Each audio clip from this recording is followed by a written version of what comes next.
Hello students, मैं Praveen Kumar, GS faculty BSC academy.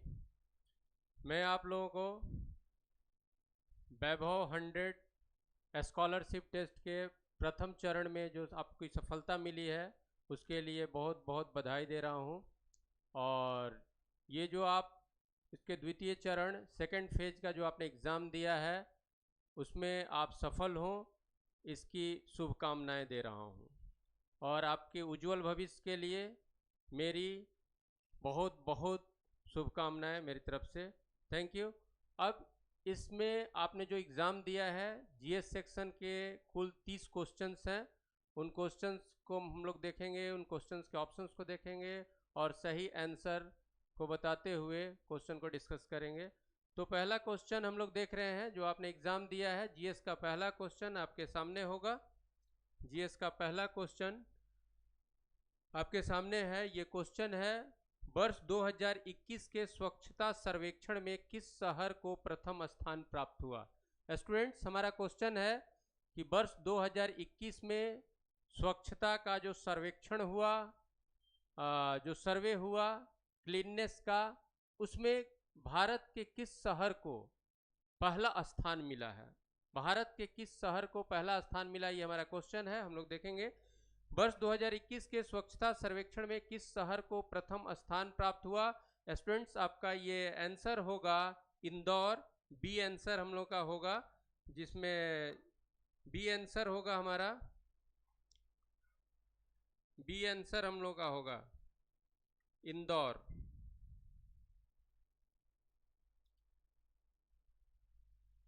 Indore को हम लोग ऑप्ट करें। इंदौर यानी 2021 के स्वच्छता सर्वेक्षण में प्रथम स्थान पर इंदौर रहा है। और दूसरा स्थान पर, सेकंड नंबर पर रहा है, सेकंड नंबर पर रहा है सूरत। सेकंड नंबर पर सूरत रहा है। फर्स्ट पर रहा है, फर्स्ट पर जैसा कि हमने ऑप्ट किया इंदौर। ये इंदौर जो है वो मध्य प्रदेश का एक शहर है। मध्य प्रदेश के दक्षिण पश्चिम भाग का एक शहर है इंदौर। और स्वच्छता सर्वेक्षण रिपोर्ट में इंदौर प्रथम स्थान पर रहा है और दूसरे स्थान पर सूरत रहा है। नेक्स्ट क्वेश्चन हम लोग देखेंगे। ये क्वेश्चन बहुत इंफॉर्मेटिव क्वेश्चन था, इसमें ज़्यादा कोई डिस्कशन की जरूरत नहीं है। इंदौर मध्य प्रदेश का एक शहर है और मध्य प्रदेश के दक्षिण पश्चिम भाग में ये शहर है। और सूरत गुजरात का शहर है, जिसको सेकंड स्थान मिला है और फर्स्ट स्थान मिला है इंदौर को। नेक्स्ट क्वेश्चन की तरफ अब हम लोग देखेंगे। नेक्स्ट क्वेश्चन, क्वेश्चन नंबर 2 हमारा आएगा। Question number 2, IPF smart policing index 2021 में किस राज्य को शीर्ष स्थान प्राप्त हुआ है। एक ये भी सर्वेक्षण है, ये भी एक सर्वे है और वो सर्वे आईपीएफ स्मार्ट पुलिसिंग इंडेक्स के तहत इसको दर्शाया जाता है। तो वर्ष 2021 में आईपीएफ का फुल फॉर्म है Indian police foundation. Indian police foundation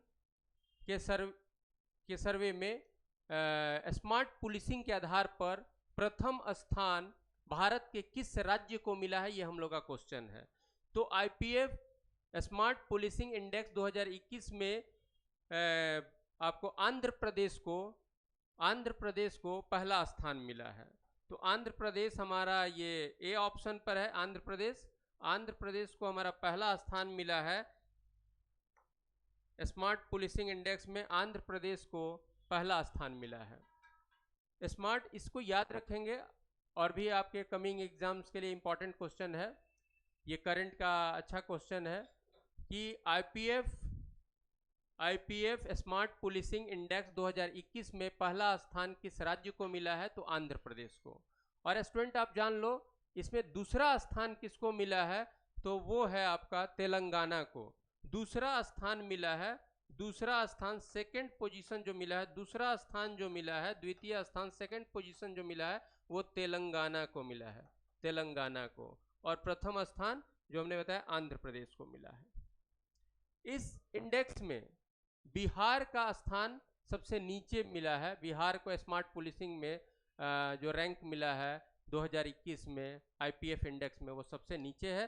प्रथम स्थान है आंध्र प्रदेश का और दूसरा स्थान है तेलंगाना का। स्टूडेंट्स अब नेक्स्ट क्वेश्चन की तरफ हम लोग चलेंगे और नेक्स्ट क्वेश्चन यानी क्वेश्चन नंबर 3 आपके स्क्रीन पर अब आएगा और वो आ चुका है। तीसरा क्वेश्चन भी करंट का ही क्वेश्चन है, शुरू के आपके जीएस के क्वेश्चन ये सब करंट का है। वैश्विक स्वास्थ्य सुरक्षा सूचकांक 2021 में कौन सा देश शीर्ष स्थान पर रहा है? 2021 में आप इंग्लिश में पढ़ेंगे, which country is on the apex position in world health security index. यहाँ सिक्योरिटी भी समझिए, वैश्विक स्वास्थ्य सुरक्षा सूचकांक या इसको बोलिएगा global health security index 2021। Global health security index 2021 में कौन सा राज्य कौन सा देश पहले स्थान पर है? ग्लोबल हेल्थ सिक्योरिटी इंडेक्स 2001 में which country got first rank या गॉट एपेक्स पोजीशन? तो इसमें आपका आंसर, इसमें जो ऑप्शन है फिनलैंड है, कनाडा है, थाईलैंड है और यूएसए है, तो आंसर आपका यूएसए होगा। यूएसए को वैश्विक स्वास्थ्य सुरक्षा सूचकांक 2021 में प्रथम स्थान मिला है, यूएसए को पहला स्थान मिला है। और इस पे हम लोग बात करेंगे यूएस को, संयुक्त राज्य अमेरिका को ग्लोबल हेल्थ सिक्योरिटी इंडेक्स में 2021 में प्रथम स्थान प्राप्त हुआ है। दूसरा स्थान, सेकंड पोजीशन मिला है इस इंडेक्स में, सेकंड पोजीशन पर है, सेकंड स्थान पर है, सेकंड पोजीशन पर ऑस्ट्रेलिया है, सेकंड पोजीशन पर ऑस्ट्रेलिया है, ऑस्ट्रेलिया को मिला है। एक क्वेश्चन यहाँ से ये भी बन सकता है कि भारत को, यानी वैश्विक स्वास्थ्य सुरक्षा सूचकांक 2021 में भारत को कौन सा स्थान मिला है? भारत को, इंडिया को 66वां स्थान मिला है, इंडिया को 66th पोजीशन मिला है, 66th पोजीशन।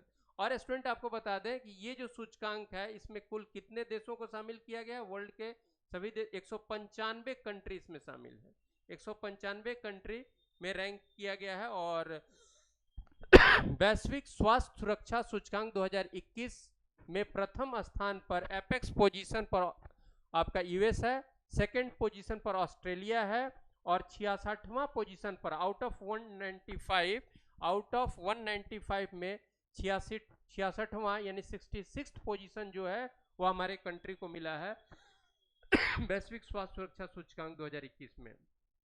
स्टूडेंट एक चीज और, इसमें सबसे लास्ट पोजीशन जो मिला है, ये भी क्वेश्चन हो सकता है कि सबसे अंतिम पोजीशन किसको मिला है? तो सोमालिया को मिला है, सबसे अंतिम last position in this index. Last position जो है, लास्ट पोजीशन यानी 195 है, तो 195 में 195वां स्थान जो है वो सोमालिया को मिला है, यानी सबसे खराब स्थिति सोमालिया की है स्वास्थ्य सुरक्षा सूचकांक में। स्वास्थ्य सुरक्षा के हिसाब से सबसे खराब स्थिति सोमालिया की है और सोमालिया को 195वां स्थान मिला है। सोमालिया जो है वो अफ्रीका का एक कंट्री है, अफ्रीकन कंट्री है ये सोमालिया। तो नेक्स्ट क्वेश्चन पे हम लोग जाएंगे, क्वेश्चन नंबर चौथा जो हमारा होगा उस पे हम लोग चलेंगे।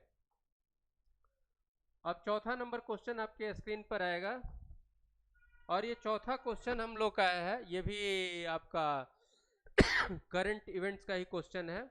और क्वेश्चन ये चौथा जो है वो आप पढ़ रहे हो, मिस यूनिवर्स 2021 का खिताब किसे प्राप्त हुआ है? 2021 का मिस यूनिवर्स का खिताब किसके नाम गया है, किसको प्राप्त हुआ है? तो वो इंडिया की ही विजेता है, इंडिया की ही वो एस्पिरेंट हैं, वो हरनाज कौर संधू इनका पूरा नाम है, हरनाज कौर संधू। और ये गुरदासपुर की हैं, गुरदासपुर आपका गुरदासपुर पंजाब। तो ये तो फेमस क्वेश्चन है, ये तो आप जानते हो। मिस यूनिवर्स 2021 का खिताब किसे प्राप्त हुआ? 2021 में मिस यूनिवर्स कौन हुई? तो हरनाज कौर संधू हुई हैं, जो पंजाब के गुरदासपुर की रहने वाली हैं, पंजाब के गुरदासपुर की रहने वाली हैं।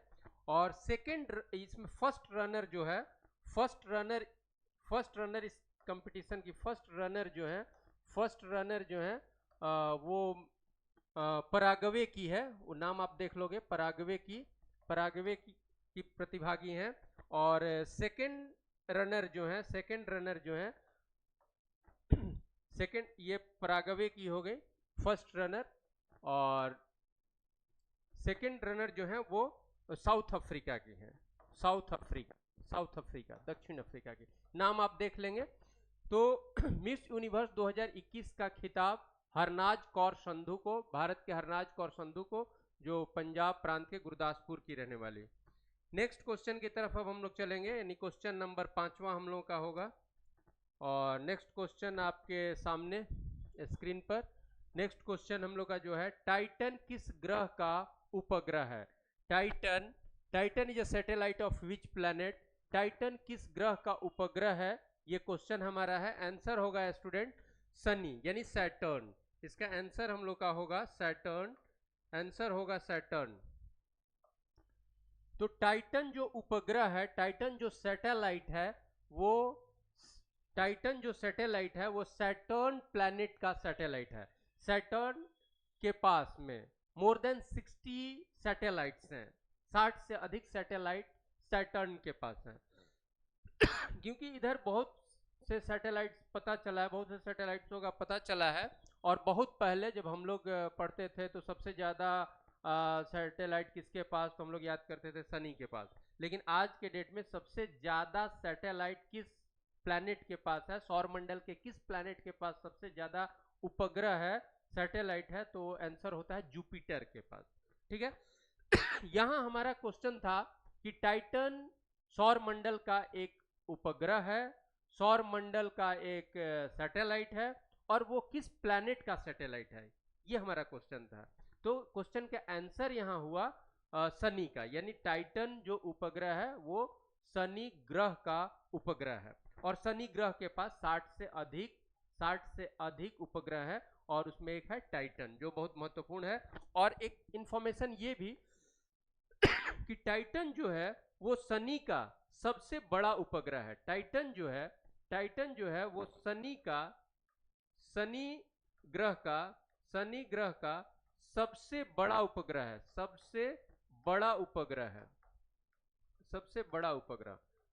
फिर से हम लोग इसको क्लियर करें। हमने बताया कि शनि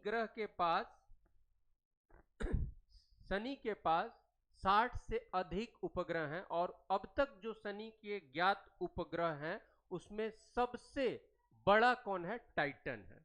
चलिए ठीक है।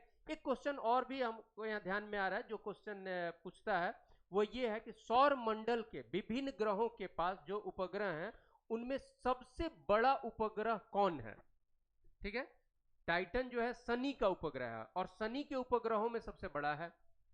और पूरे सौर मंडल में जितने प्लैनेट हैं और उनके जितने सैटेलाइट्स हैं उनमें सबसे बड़ा कौन है? तो सौर मंडल में सबसे बड़ा उपग्रह कौन है, सबसे बड़ा सैटेलाइट कौन है? तो गैनीमेड है, वो है गैनीमेड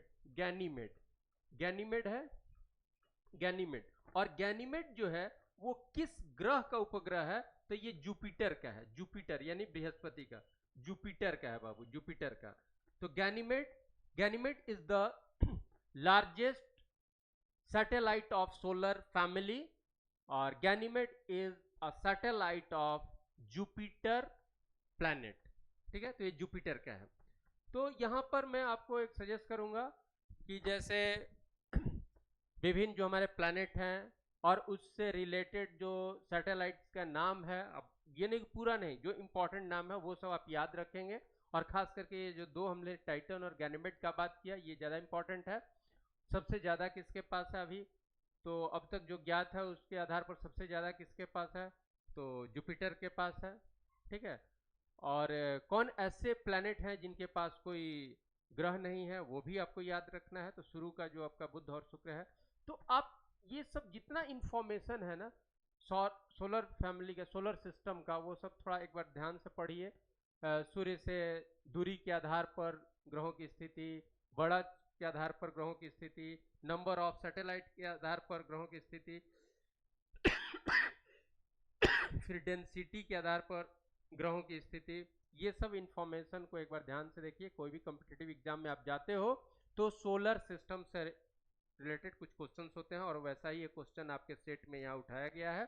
और वो क्वेश्चन है कि टाइटन जो है वो किस ग्रह का उपग्रह है। आंसर हुआ सैटर्न का। और फिर हमने बताया कि पूरे टाइटन जो है वो शनि का सबसे बड़ा उपग्रह है, शनि ग्रह का सबसे बड़ा उपग्रह है। और पूरे सौर मंडल में अगर सबसे बड़ा उपग्रह कहा जाए तो गैनीमेड है, और किसका है, जुपिटर का यानी बृहस्पति का। नेक्स्ट क्वेश्चन की तरफ स्टूडेंट्स हम चलते हैं, और नेक्स्ट क्वेश्चन का मतलब क्वेश्चन नंबर 6 अब हमारे सामने होगा, क्वेश्चन नंबर 6। और क्वेश्चन नंबर 6 जो है वो फिर ज्योग्राफी का ही क्वेश्चन दिख रहा है। भारत का मानक समय रेखा किस राज्य में कर्क रेखा को काटती है? भारत का मानक समय रेखा किस राज्य में कर्क रेखा को यानी ट्रॉपिक ऑफ कैंसर को कट करती है या उससे ज्वाइन करती, उससे मिलती है? क्वेश्चन को एक बार फिर से आप देखें, बहुत अच्छा क्वेश्चन है। बहुत अच्छा क्वेश्चन है। In which state Indian standard time line cuts tropic of cancer line? Bharat के किस राज्य में भारत का मानक समय रेखा कर्क रेखा को काटता है यानी कर्क रेखा से मिलते हुए गुजरता है? ये बहुत अच्छा क्वेश्चन है। पहले मैं आपको आंसर बता दूं कि इसमें आंसर क्या होगा। छठा का आंसर ABCD में हमारा क्या होगा, तो वो पहले आंसर ऑप्ट कर ले और इस पर थोड़ा सा हम लोग डिस्कशन रखेंगे, कुछ बात करेंगे इस पे। तो इसका आंसर स्टूडेंट जो होगा वो छत्तीसगढ़ होगा।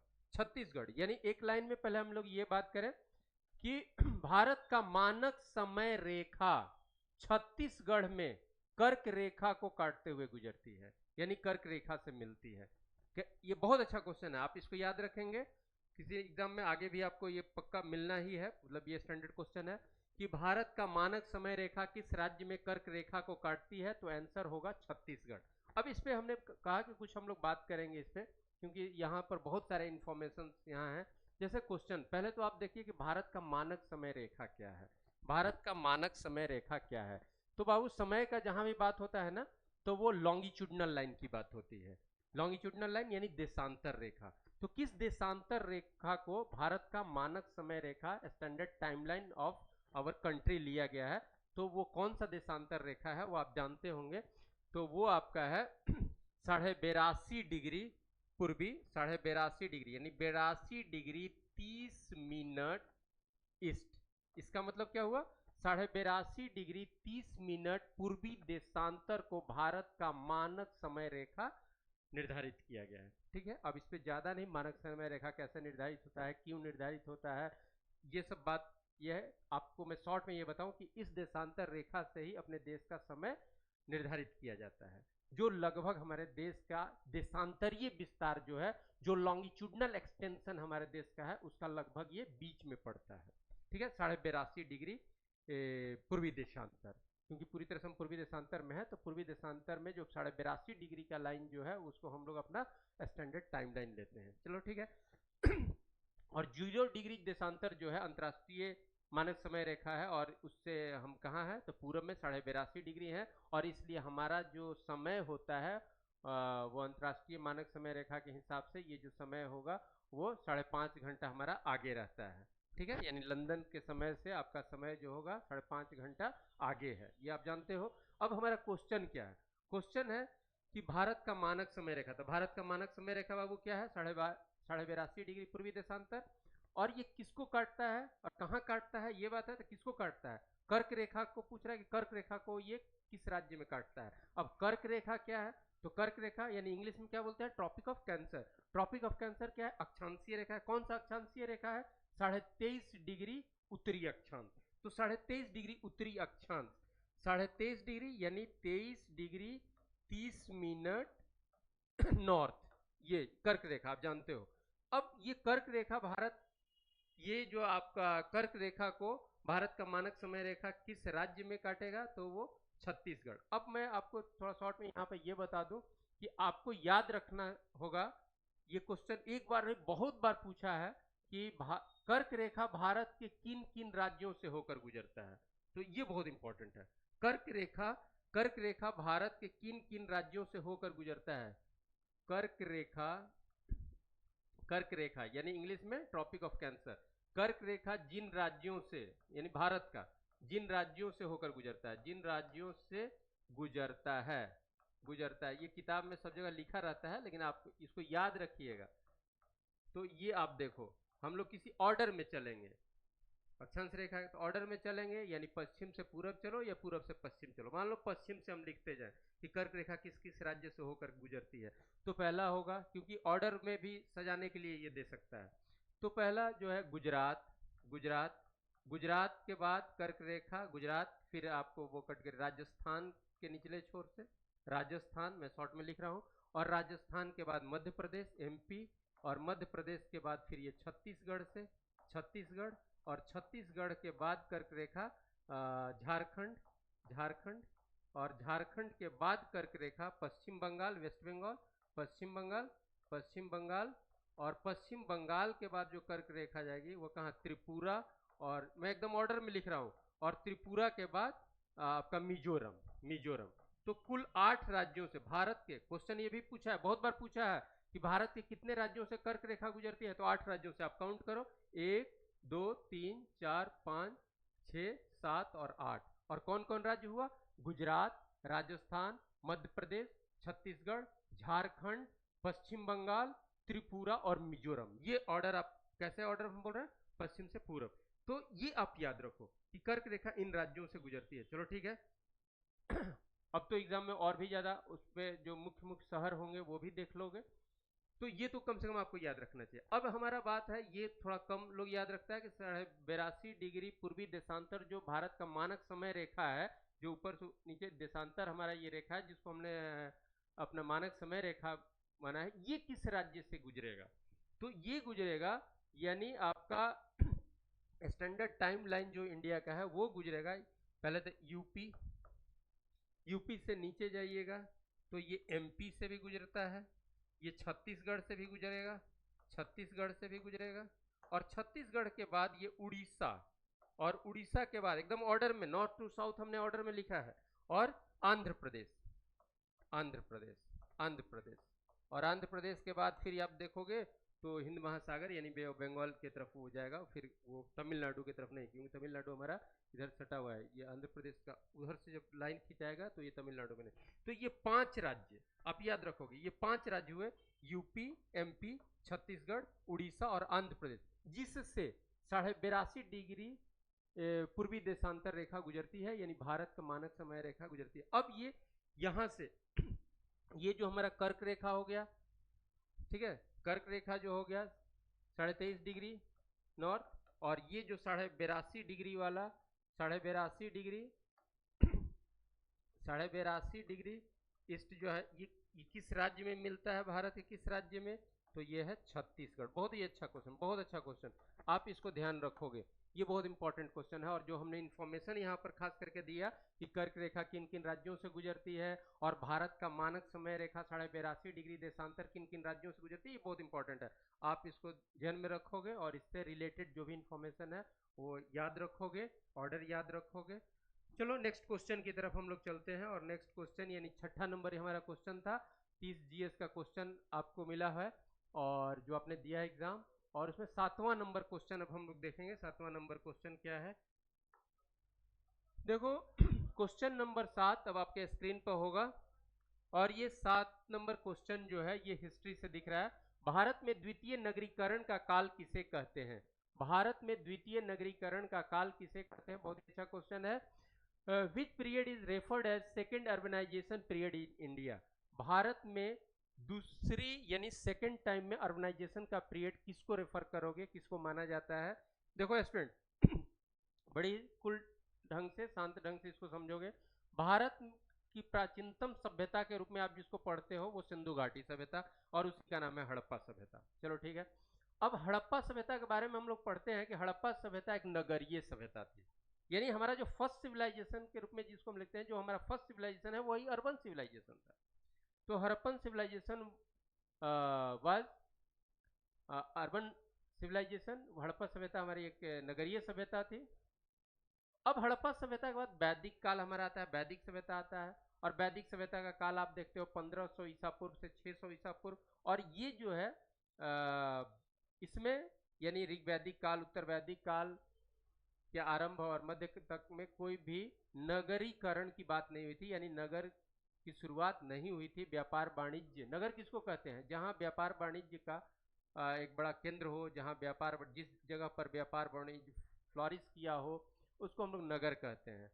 तो दूसरी बार नगर की स्थिति छठी सदी ईसा पूर्व में, छठी सदी ईसा पूर्व में, यानी महाजनपद काल को। और छठी सदी ईसा पूर्व के काल को क्या कहते हैं? महाजनपद काल, 16 महाजनपद काल। छठी सदी ईसा पूर्व में 16 बड़े बड़े राज्यों का उदय हुआ, जिसमें अंग, अस्मक, अवंती, चेदी, कुरु, कंबोज, कोसल, काशी, मल, मत्स्य, मगध, पंचाल, सुरसेन, वज्जी, वत, ये सब 16 महाजनपद थे। ठीक है, 16 बड़े बड़े साम्राज्यों का उदय हुआ छठी सदी ईसा पूर्व। अब 6 सेंचुरी बीसी, 6 सेंचुरी बीसी का मतलब किसको बोलते हैं? यहाँ आंसर आपका हो गया, आंसर आपका यहाँ हो गया महाजनपद काल, आंसर हो गया महाजनपद काल। उस पर बाद में हम डिस्कस और कर रहे हैं। आंसर हो गया आपका महाजनपद काल। पहले फिर से हम क्वेश्चन को पढ़ें और फिर से आपका आंसर पहले हम ओके कर दें। क्वेश्चन आपका है, भारत में द्वितीय नगरीकरण का काल कौन है? तो इसमें आपका आंसर होगा महाजनपद काल, दिया हुआ है हड़प्पा काल, गुप्त काल, पाल काल। और तो देखो, ये तो प्रथम फर्स्ट टाइम हमारा अर्बनाइजेशन इसी समय हो गया था। उसके बाद एक लंबे समय तक हम अर्बन स्टेटस से पीछे रहे, ठीक है, ग्रामीण सभ्यता तक में रहे। और छठी सदी ईसा पूर्व में, छठी सदी ईसा पूर्व यानी 599 बीसी से 500 बीसी, इसको हम बोलेंगे छठी सदी ईसा पूर्व। फिर से आप देखोगे छठी सदी ईसा पूर्व को अगर हम लॉजिकली बोले तो ये कौन सा पीरियड होगा? 599 बीसी से 500 बीसी, ये आपका छठी सदी ईसा पूर्व। 5 है बाबू, 500 बीसी, छठी सदी। और इसी पीरियड में भारत में 16 बड़े बड़े राज्यों का उदय हुआ, मुख्य रूप से उत्तर भारत में। और जो हमने अभी नाम लिया था अंग, अस्मक, ये सब, अवंती, चेदी, कुरु, कंबोज, कोसल, काशी, उसमें मगध सबसे शक्तिशाली हुआ, मगध। चलो ठीक है, ये छठी सदी ईसा पूर्व में जो 16 महाजनपद का काल हुआ, इस समय व्यापार वाणिज्य हमारा फ्लोरिश किया, नगरों का अभ्युदय हुआ, नगर अस्तित्व में आए। इसलिए भारत का सेकंड अर्बनाइजेशन फेज जो हुआ वो महाजनपद काल, इसको याद करोगे। एक और भी कुछ इंफॉर्मेशन यहां हम बता दें, महाजनपद काल को, महाजनपद काल को भारत में द्वितीय नगरीकरण का काल कहते हैं। महाजनपद काल को नए धर्मों के उदय का काल कहते हैं। इस सदी में नए धर्मों का उदय हुआ, जिसमें मुख्य रूप से प्रभावकारी धर्म बौद्ध धर्म। जैन धर्म भी इस समय प्रभाव में आया, ज्यादा फ्लोरिश किया, जबकि जैन धर्म का उदय पहले हो चुका था, लेकिन मुख्य रूप से वो भी प्रभाव में आया, ज्यादा पॉपुलर हुआ कंपैरेटिवली अपने पहले के समय में, तो वो छठी सदी ईसा पूर्व में। और भी अनेक धर्मों का उदय हुआ, जैसे आजीविका संप्रदाय का हुआ, ठीक है, लेकिन सबसे महत्वपूर्ण हुआ बौद्ध धर्म। तो छठी सदी ईसा पूर्व या महाजनपद काल को भारत में नए धर्मों के उदय का काल भी कहते हैं। और उसमें मुख्य रूप से किस धर्म का प्रभाव ज्यादा बढ़ा? बौद्ध धर्म का। और बौद्ध धर्म के प्रवर्तक जो भगवान बुद्ध थे, भगवान बुद्ध, और भगवान बुद्ध का जीवन काल जो 80 वर्ष का जीवन काल है, उसका ज्यादा हिस्सा उनका छठी सदी ईसा पूर्व में से संबंधित है। भगवान बुद्ध का एक लंबा समय जो छठी सदी ईसा पूर्व का है, भगवान बुद्ध का आप जन्म जानते हो 563 ईसा पूर्व में, और भगवान बुद्ध की मृत्यु है 483 ईसा पूर्व में। तो एक लंबा समय उनके जीवन का जो है 63 वर्ष के करीब उनका जीवन जो है वो कहाँ बीता है? छठी सदी ईसा पूर्व में। तो in respect of Lord Buddha, the century is also referred in Indian history, the century is also referred as Buddha period. भगवान बुद्ध के आदर में इस सदी को, महाजनपद काल को, 16 महाजनपद काल को या छठी सदी ईसा पूर्व को बुद्ध का काल भी कहते हैं। तो भारत में द्वितीय नगरीकरण का काल कब? महाजनपद काल यानी छठी सदी ईसा पूर्व। छठी सदी ईसा पूर्व या महाजनपद काल का और क्या नाम दिया जाता है? नए धर्मों के उदय का काल। इसका और क्या नाम दिया जाता है? बुद्ध का काल, ठीक है। और कुछ मिट्टी के बर्तनों के मिलने के आधार पर इसको हम लोग NBPW फेज भी कहते हैं। इस काल को क्या कहते हैं? NBPW phase, NBPW phase, NBPW phase. ये मिट्टी के बर्तनों की उपस्थिति और उनकी समानता के आधार पर, यहाँ ऐसे इसका फुल फॉर्म होता है north black polished where phase, north black polished where phase भी इसको कहते हैं। तो बहुत सा इंफॉर्मेशन महाजनपद काल से हमने बताया। क्वेश्चन हमारा था, फिर से एक बार हम बात करें, भारत में द्वितीय नगरीकरण का काल किसे कहते हैं? तो महाजनपद काल को, या छठी सदी ईसा पूर्व के काल को, या बुद्ध के काल को, ठीक है। और प्रथम नगरीकरण तो हड़प्पा। नेक्स्ट क्वेश्चन अब हम लोग देखते हैं। 7 क्वेश्चन हम लोगों ने देख लिया, 8वां क्वेश्चन अब आपके स्क्रीन पर आएगा। और नेक्स्ट क्वेश्चन क्या है 8वां हम लोग देखें। 8वां क्वेश्चन आ रहा है, ये भी हिस्ट्री का क्वेश्चन है।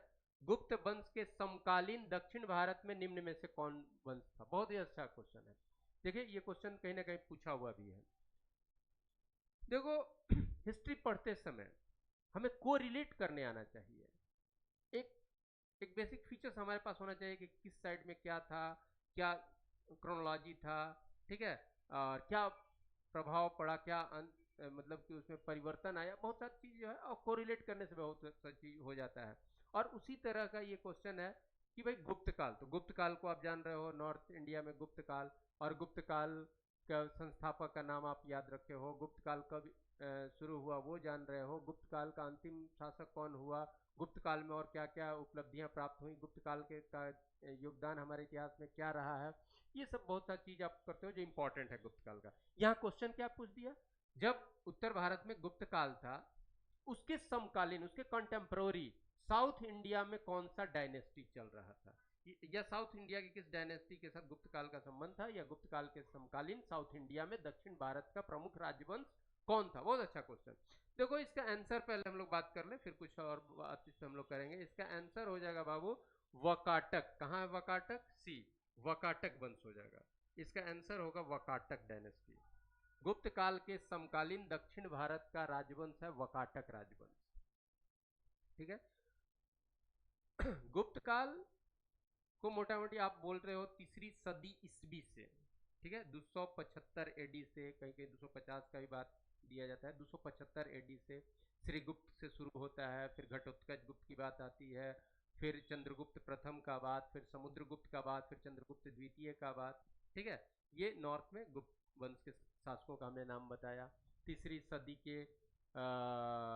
सदी के उत्तरार्ध में, यानी in second half of 3rd century AD Gupta dynasty अस्तित्व में आया, और ये 6ठी सदी के प्रथम चरण फर्स्ट हाफ तक ये इसका अस्तित्व रहता है। उसी समय दक्षिण भारत में एक राजवंश था जो इसके समकालीन था और मजबूत राजवंश था, वो था वकाटक राजवंश। और एक चीज और यहाँ इंफॉर्मेशन, बहुत बार क्वेश्चन पूछा है, पूछा हुआ क्वेश्चन जो मैं बात कर रहा हूँ, और वो ये है कि गुप्त शासक चंद्रगुप्त द्वितीय, जिसको चंद्रगुप्त विक्रमादित्य भी कहते हैं, गुप्त शासक चंद्रगुप्त द्वितीय ने अपनी पुत्री प्रभावती का विवाह वकाटक वंश के राजकुमार के साथ कराया था। तो ये भी होता है कि चंद्रगुप्त द्वितीय ने अपनी पुत्री का विवाह किस राजवंश में कराया था, तो वकाटक राजवंश। ठीक है, तो ये इंपॉर्टेंट है आपका। वकाटक राजवंश था समकालीन गुप्त, और जो हमने ये बताया कि चंद्रगुप्त द्वितीय ने अपनी पुत्री प्रभावती का विवाह वकाटक राजवंश में कराया था, यानी वकाटक राजकुमार के साथ विवाह कराया था। नेक्स्ट क्वेश्चन अब हम लोग देखते हैं। अब यहाँ पर अगर डिस्कशन का तो बहुत सा बात हो सकता है कि भाई चालुक्य कौन थे, चोल कौन थे, काकतीय कौन थे, तो ये सब साउथ इंडिया के ही थे। अब आप देखो, अगर इसमें क्वेश्चन को हम लोग ऐसे कर दें कि इसमें पहला कौन है, तो पहला भी यानी कालक्रम के हिसाब से पहला भी वकाटक ही होगा। ठीक है, गुप्त काल में वकाटक। अब वकाटक के बाद जो आता है वो वातापी के चालुक्य आते हैं, और कांची के पल्लव, जो पल्लव का नाम यहाँ नहीं है। तो वकाटक के बाद 2 राजवंश साउथ में आते हैं, मजबूत राजवंश, वो चालुक्य ऑफ वातापी, और एक होता है पल्लवा ऑफ कांची। और उसके बाद, इन दोनों के बाद फिर दक्षिण भारत में जो एक राजवंश होता है वो राष्ट्रकूट वंश होता है, यानी इसके बाद राष्ट्रकूट आएगा। और जो कांची का पल्लव था उस क्षेत्र में फिर आ जाता है चोला ऑफ तंजौर, तंजौर के चोल राजवंश। तो देखो ये सब इंपॉर्टेंट है। और इससे मैं आपको एक इंफॉर्मेशन दे दे रहा हूँ कि जो साउथ की जो डायनेस्टीज है ना, इनके बारे में पढ़ना तो है ही कि चोल से भी क्वेश्चन रहता है। पहला काम तो आप ये करो कि किसके बाद कौन आया, ये याद रखोगे। दूसरा, इनका फाउंडर कौन कौन था, और किस डायनेस्टी का कौन महान शासक था, ये जरूर आप नोट करके रखो। ये क्वेश्चन यहाँ से रहता ही रहता है। जैसे अभी बीपीएससी का भी एग्जाम हुआ है, क्वेश्चन तो हिस्ट्री का बड़ा सिंपल क्वेश्चन, आसान क्वेश्चन था, तो उसमें एक क्वेश्चन पूछा है शायद कि भाई शायद चोल वंश का संस्थापक कौन था, इस तरह का कोई क्वेश्चन है। तो बड़ा बेसिक यानी फाउंडर का, तो हमने बताया कि जो फाउंडर का नाम, जो important Kings of this dynasties हैं, वो आप जहन में रखोगे तो क्वेश्चन आसानी से इस तरह का बन जाए। और फिर साथ साथ ये देखना है कि इसके समय उत्तर भारत में क्या स्थिति थी, उत्तर भारत में इन इन वंशों के समकालीन कौन सा वंश था, इस तरह से थोड़ा ध्यान रखो। और यहाँ पर हमने अपने क्वेश्चन का जो आंसर बताया कि भाई गुप्त काल के, गुप्त वंश के समकालीन दक्षिण भारत का कौन सा राजवंश होगा, तो वो होगा वाकाटक राजवंश। नेक्स्ट क्वेश्चन की तरफ हम लोग चलेंगे, यानी क्वेश्चन नंबर 9 हमारे सामने आएगा। क्वेश्चन नंबर 9, ये भी हिस्ट्री का क्वेश्चन है। क्वेश्चन नंबर 9 हिस्ट्री का क्वेश्चन है, आप स्क्रीन पे इसको पढ़ के देखो। क्वेश्चन नंबर 9 आसान क्वेश्चन है, और वो है मोहम्मद बिन कासिम का आक्रमण सिंध क्षेत्र पर कब हुआ था। तो मोहम्मद बिन कासिम एक आक्रमणकारी हुआ, जैसा क्वेश्चन बता रहा है, उसका आक्रमण कहाँ हुआ था, तो सिंध क्षेत्र में हुआ था। कब हुआ था, तो भारत पर पहला अरब आक्रमणकारी मोहम्मद बिन कासिम ही था, और उसका आक्रमण कहाँ हुआ, जैसा कि क्वेश्चन में सिंध क्षेत्र में। और उसमें सिंध का शासक कौन था, तो सिंध का शासक दाहिर था। सिंध का शासक कौन था, दाहिर। तो दाहिर को मोहम्मद बिन कासिम ने पराजित किया। मोहम्मद बिन कासिम कहाँ का था भाई, अरब क्षेत्र का था, ये अरब का था। और ये कब आक्रमण किया था सिंध क्षेत्र पर, तो आंसर क्या होगा, आंसर होगा 712 एडी। और सब भी जो है ये 1001 एडी से 1001 से 1027 तक में ये गजनवी यहाँ आक्रमण किया था। महमूद गजनवी आक्रमण किया था। महमूद गजनवी का 17 बार आक्रमण, ये आप जानते हो, ये बहुत स्थापित फैक्ट है। महमूद गजनवी भारत पर 17 बार आक्रमण किया था, 1001 से 1027, कुछ कुछ बुक में 1000 भी देता है। तो ये 17 बार आक्रमण किया था भारत पर, 17 बार। और उसी में एक आक्रमण जो उसका एक 1025-26 में हुआ था, वो सोमनाथ मंदिर को लूटा था, वहां से बहुत सा जो धन संपत्ति था, खास करके जो सोना वोना था, वो लूट के ले गया था। फिर आप देखते हो 1175 की बात, अगर इसकी बात करें तो ये मोहम्मद गोरी का आक्रमण का काल दर्शा रहा है। मोहम्मद गोरी, यानी आपका ऑप्शन बड़ा सटा के दिया हुआ है, मोहम्मद गोरी। और मोहम्मद गोरी का जो शासन, सॉरी, आक्रमण का काल है 1175 से, अगर आक्रमण का काल करें तो 1194 तक का ठीक है, ये इसका रहता है। और फिर इसके बाद दिल्ली सल्तनत की स्थापना की पृष्ठभूमि बन जाती है। जो इसका एक गुलाम था यहाँ पर, वो यहाँ पर फिर शासक होता है, और दिल्ली गुलाम वंश की शुरुआत होती है कुतुबुद्दीन ऐबक के द्वारा। तो वो सब चीज़ है। तो यहाँ से अब देखो 1398 एक दिया हुआ है, इस समय क्या हुआ था भाई, इस समय भी एक आक्रमण हुआ था। और वो किसका आक्रमण था, तो तैमूर का आक्रमण था। तैमूर का आक्रमण था 1398 में, तैमूर का आक्रमण था। एक और आक्रमण का चूंकि ऑप्शन नहीं है, वो देखो 1221 में। 1221 में याद रखोगे किसका आक्रमण हुआ था, तो चंगेज खां का आक्रमण हुआ था, चंगेज खां का। तो ये सब तो एकदम मतलब कि बेसिक क्वेश्चन हिस्ट्री का है कि किस समय किसका आक्रमण हुआ था। ये सब हमारा क्वेश्चन था, मोहम्मद बिन कासिम का आक्रमण किस वर्ष सिंध क्षेत्र में हुआ था। तो ये भारत पर होने वाला प्रथम अरब आक्रमण था, या प्रथम इस्लामिक आक्रमण था, और मोहम्मद बिन कासिम का, और वो 712 एडी में हुआ था, सिंध क्षेत्र में हुआ था। उस समय सिंध का शासक दाहिर था। नेक्स्ट क्वेश्चन की तरफ स्टूडेंट अब हम चलेंगे, और नेक्स्ट क्वेश्चन यानी क्वेश्चन नंबर 10 को हम लोग देखेंगे। क्वेश्चन नंबर 10 अब आपके स्क्रीन पर आएगा, और क्वेश्चन नंबर 10 है, ये ज्योग्राफी से रिलेटेड है। और क्वेश्चन नंबर 10 हमारा आ गया। क्वेश्चन नंबर 10 है, हुंड्रू जलप्रपात। हुंड्रू जलप्रपात, हुंड्रू जलप्रपात किस नदी पर है, ठीक है। हुंड्रू जलप्रपात, Hundru waterfall is on which river. तो हुंड्रू जलप्रपात किस नदी पर है, ये क्वेश्चन हमारा है। पहले आंसर हम लोग देख रहे हैं, तो ये आंसर होगा हुंड्रू जलप्रपात किस नदी पर है, आंसर हमारा हो जाएगा स्वर्णरेखा नदी। हुंड्रू जलप्रपात स्वर्णरेखा नदी पर है। ये दामोदर, स्वर्णरेखा, अजय, ये सब झारखंड की नदियां हुई, और सोन जो अमरकंटक से निकलती है।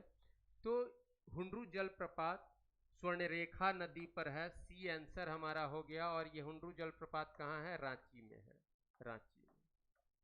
हुंड्रू जलप्रपात किस नदी पर है, आंसर हो गया स्वर्णरेखा नदी। नेक्स्ट क्वेश्चन हम लोग देखें, यानी क्वेश्चन नंबर 11। दक्षिण भारत, यहाँ थोड़ा प्रायद्वीपीय है, प्रायद्वीपीय भारत की सबसे ऊंची चोटी कौन सी है? Which is the highest peak of South India, या इसको पेनिनसुलर इंडिया कहेंगे। तो दक्षिण भारत की सबसे ऊंची चोटी इसमें कौन है? तो पहले आंसर हम लोग लगा लें, आंसर होगा A, Anaimudi. Anaimudi is the highest peak of South India और पेनिनसुलर इंडिया। तो दक्षिण भारत की सबसे ऊंची चोटी अन्नाईमुड्डी है। अब इस पे हम लोग बात करेंगे।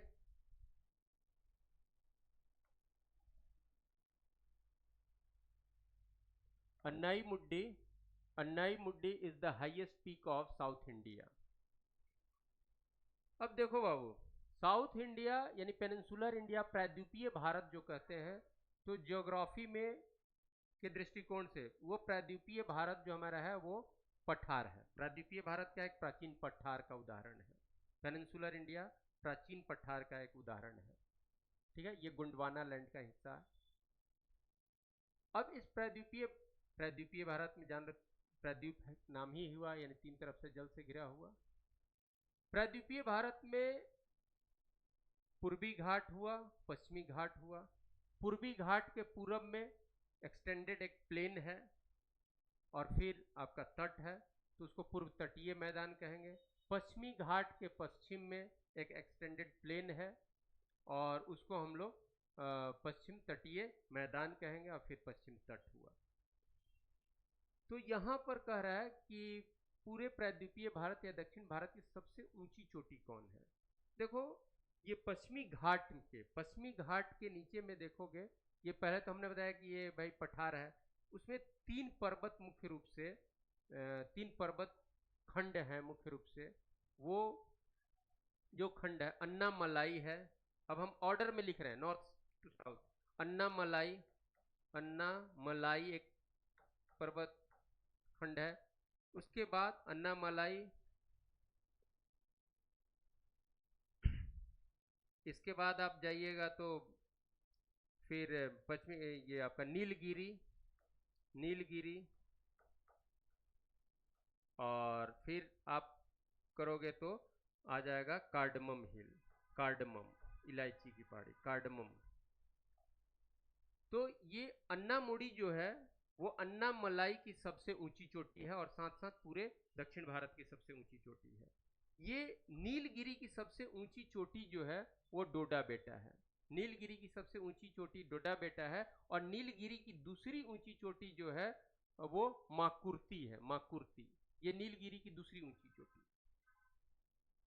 तो ऐसे ऑर्डर में अगर हम साउथ से करें तो ये थोड़ा ये पहले होना चाहिए, यानी इसको पहले नीलगिरी, नीलगिरी, और नीलगिरी के बाद आप याद रखो अन्नामलाई, अन्नामलाई, और अन्नामलाई के बाद याद रखो कार्डमम, कार्डमम।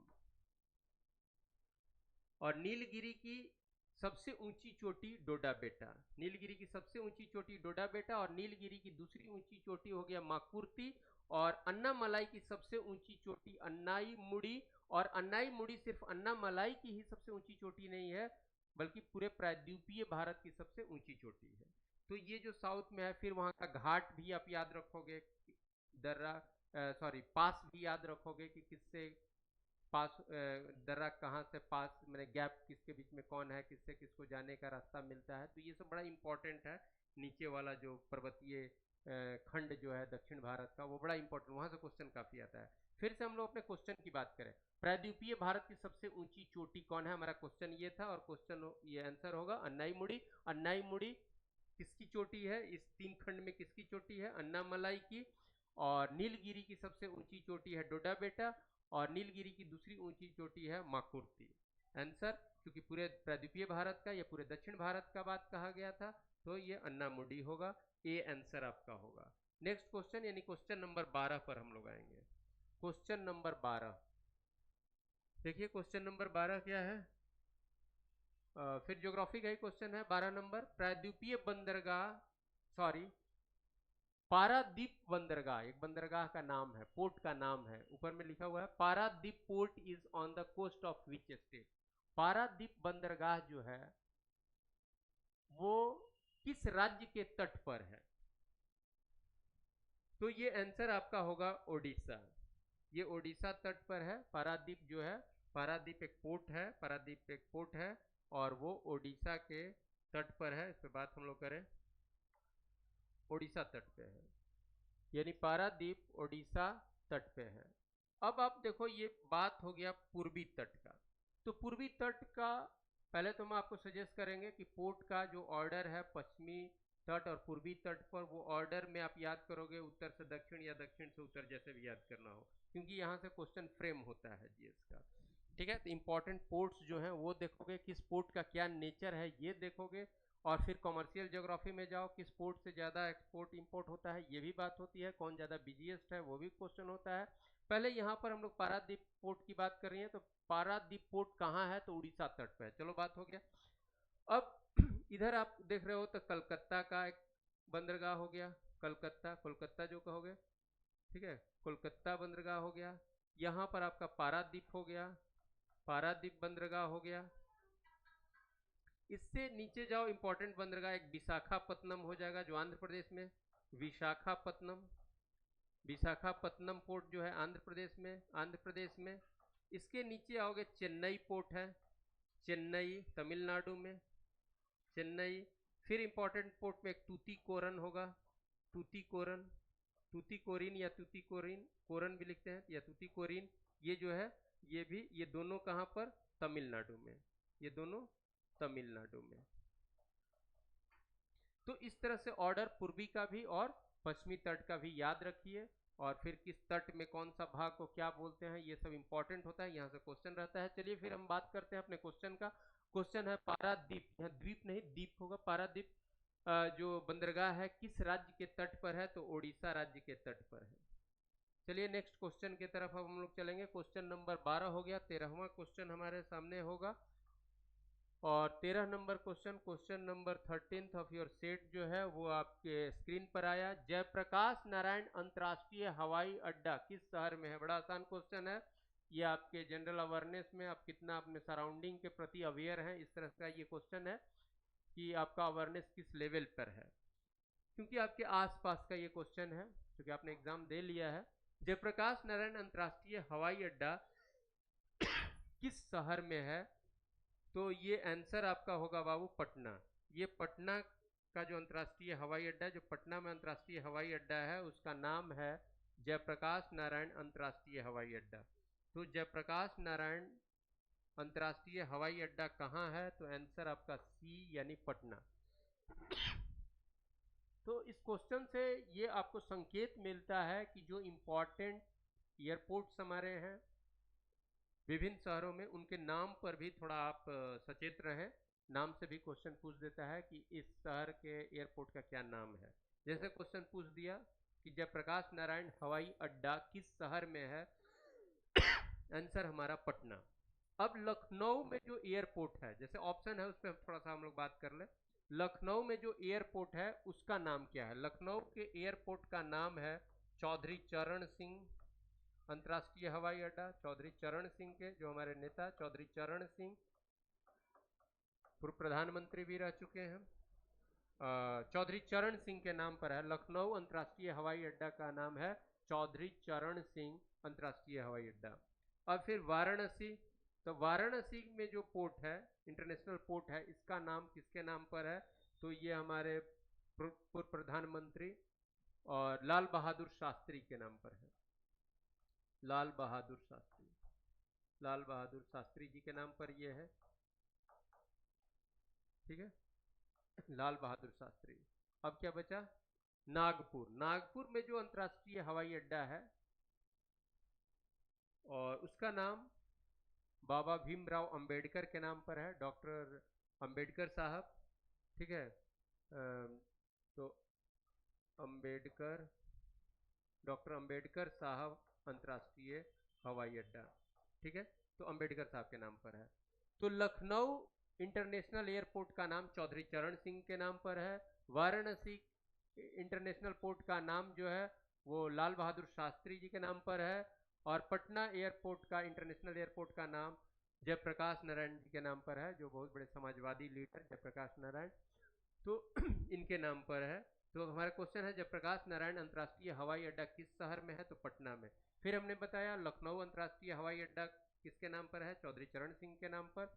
वाराणसी लाल बहादुर शास्त्री जी के नाम पर। और नागपुर जो है वो बाबा साहब भीमराव अंबेडकर साहब के नाम पर, यानी अंबेडकर, डॉक्टर अंबेडकर साहब अंतर्राष्ट्रीय हवाई अड्डा इसका नाम है। नेक्स्ट क्वेश्चन यानी क्वेश्चन नंबर 14 अब हमारे सामने होगा। 14th नंबर पे जो क्वेश्चन है वो हमारे सामने होगा। और नेक्स्ट क्वेश्चन आपके स्क्रीन पे, लूनी नदी किस राज्य की प्रमुख नदी है? लूनी रिवर किस स्टेट की एक इंपॉर्टेंट रिवर है, ये हमारा क्वेश्चन है। तो पहले हम लोग आंसर कर लें। ये आंसर होगा राजस्थान, यानी आंसर डी होगा। आंसर होगा राजस्थान। लूनी नदी राजस्थान की एक प्रमुख नदी है। लूनी नदी राजस्थान की। अब इस पे थोड़ी सी बात हम लोग और कर लें। देखो लूनी नदी जो है अरावली पर्वत, इसका उद्गम जो है अरावली पर्वत, अरावली पर्वत कि नाग पहाड़ी या कहीं नागी भी लिखता है, नागी पहाड़ी से इसका उद्गम माना जाता है। अरावली पर्वत श्रेणी में ही नागी पहाड़ी है, वहां से इसका उद्गम। किसका उद्गम? लूनी नदी का। लूनी नदी का उद्गम कहाँ, ये भी क्वेश्चन हो सकता है। अरावली पर्वत, और अरावली प्राचीनतम पर्वतों में आता है। और ये नागी पहाड़ी अरावली पर्वत का एक हिस्सा है, और वहां से लूनी नदी का उद्गम है। और एक चीज जान लो, लूनी नदी और ये इसका उद्गम जो है वहां पर किसके नजदीक में, अगर शहर से पूछेगा तो अजमेर के निकट से ये निकलता है। अजमेर, अजमेर जो शहर है, अजमेर के निकट नागी पहाड़ी से लूनी नदी निकलती है। दूसरा चीज ये कि लूनी नदी अजमेर से निकल करके साउथ की तरफ बहते हुए रन ऑफ कच्छ में जाके विलीन हो जाती है। ये डायरेक्ट जा करके अरबियन सी या कहीं किसी नदी उदी में नहीं मिलती है। ये रन ऑफ कच्छ में, रन ऑफ कच्छ में, गुजरात के रन ऑफ कच्छ में जा करके ये समाप्त हो जाती है। ठीक है, विलीन हो जाती है।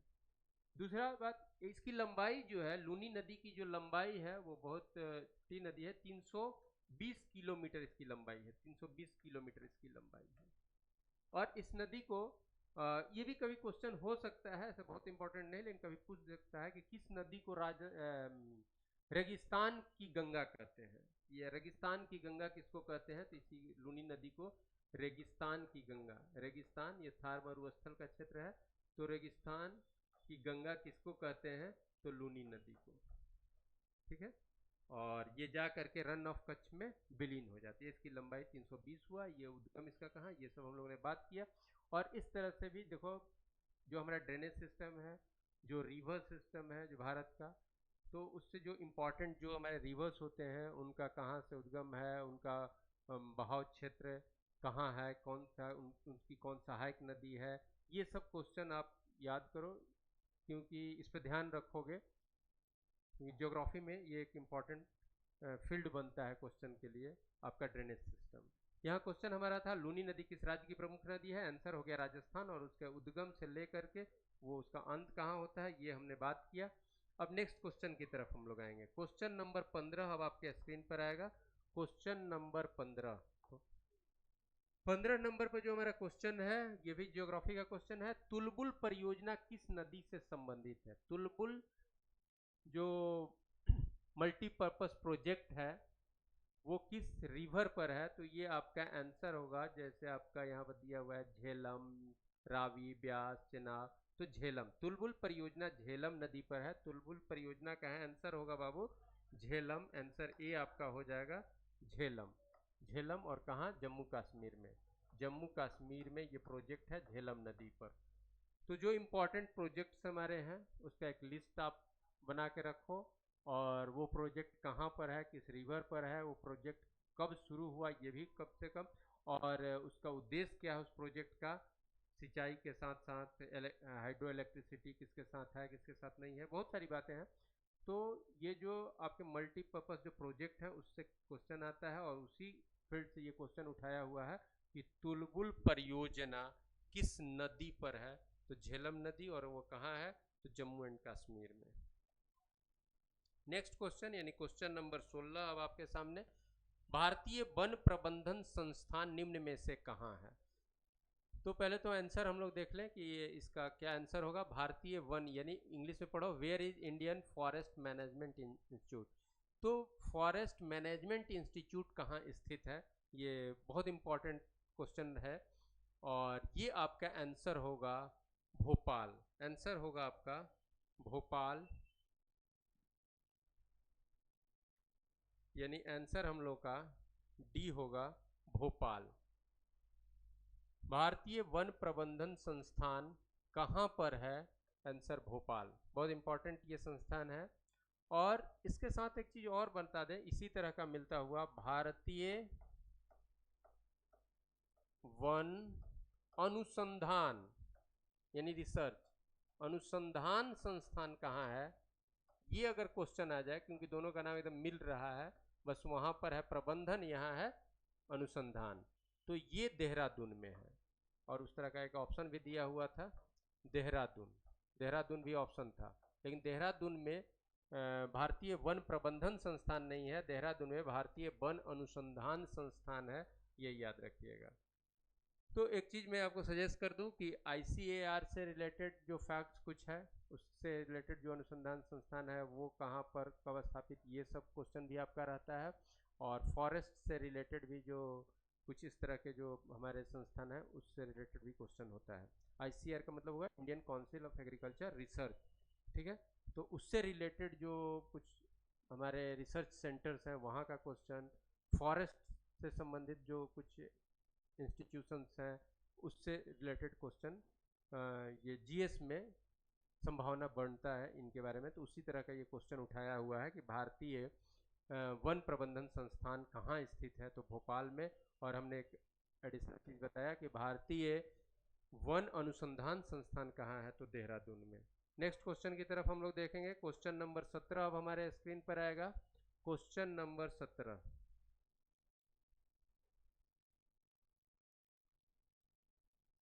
हाजीपुर किस रेलवे जोन का मुख्यालय है? हाजीपुर, बिहार का हाजीपुर किस रेलवे जोन का हेडक्वार्टर है? ये क्वेश्चन है। पहले हम लोग आंसर ऑप्ट कर लें, फिर कुछ बात करेंगे।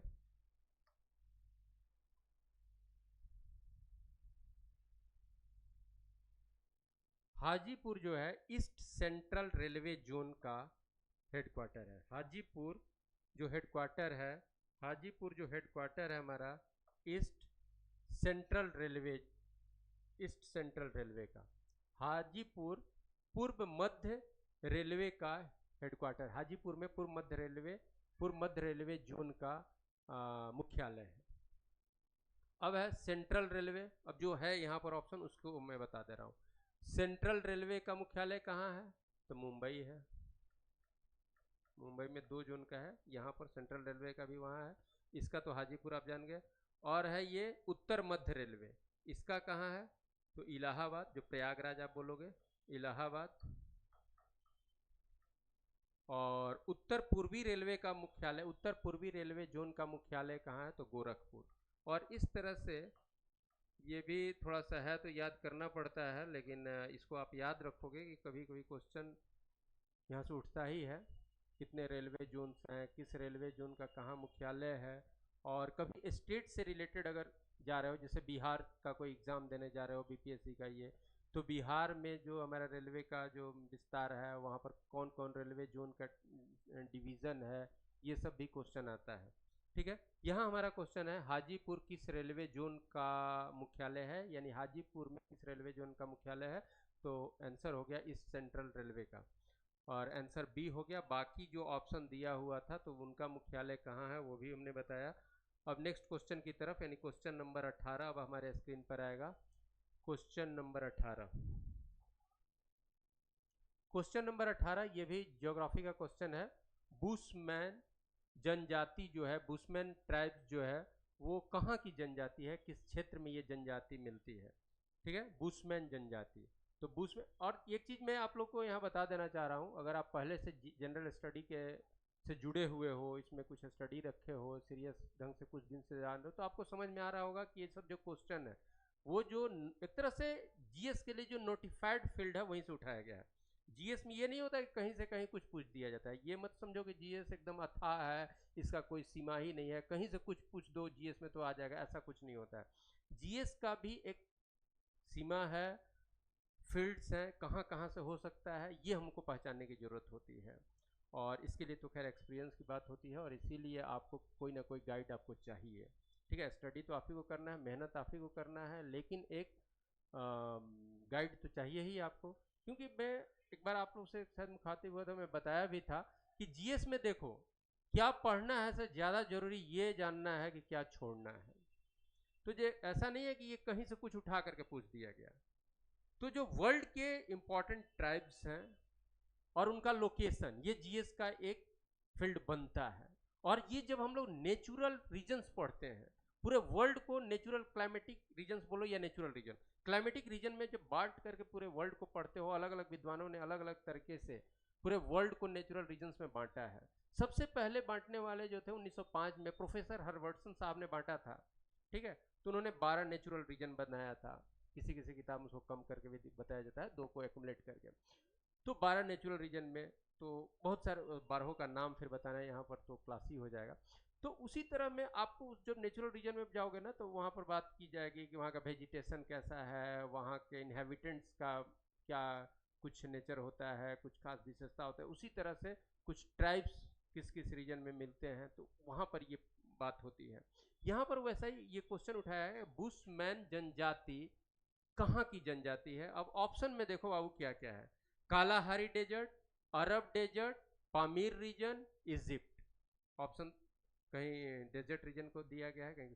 तो यहाँ पर आंसर पहले समझ लो, ये कालाहारी डेजर्ट का, कालाहारी डेजर्ट का बुशमैन जनजाति कहाँ की जनजाति है, तो ये कालाहारी मरुभूमि क्षेत्र का कालाहारी डेजर्ट रीजन, डेजर्ट का ये एक जनजाति है बुशमैन।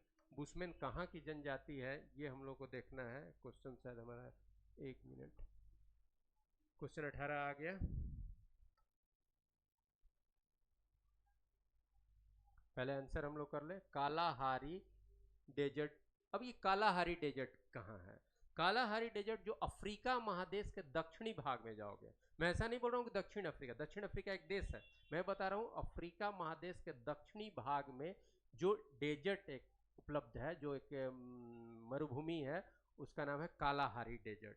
और इस कालाहारी डेजर्ट में ही एक ट्राइब होता है, वो बुशमैन है। तो बुशमैन जनजाति किस क्षेत्र की है, तो इसको दूसरे तरीके से भी लिखा जा सकता है, अफ्रीका महादेश के दक्षिणी भाग का, अफ्रीका महादेश के उत्तरी भाग का, ऐसा भी हो सकता है। तो ये अफ्रीका महादेश के दक्षिणी भाग का, और दक्षिणी भाग में एक खास करके जो डेजर्ट रीजन है, दक्षिण भाग में जो डेजर्ट उपलब्ध है, जो रेगिस्तान उपलब्ध है, कालाहारी, उसका नाम है कालाहारी डेजर्ट। तो कालाहारी डेजर्ट कहाँ है? दक्षिण अफ्रीका, सॉरी, कालाहारी डेजर्ट कहाँ है? अफ्रीका महादेश के दक्षिणी भाग में। कालाहारी डेजर्ट कैसा डेजर्ट है?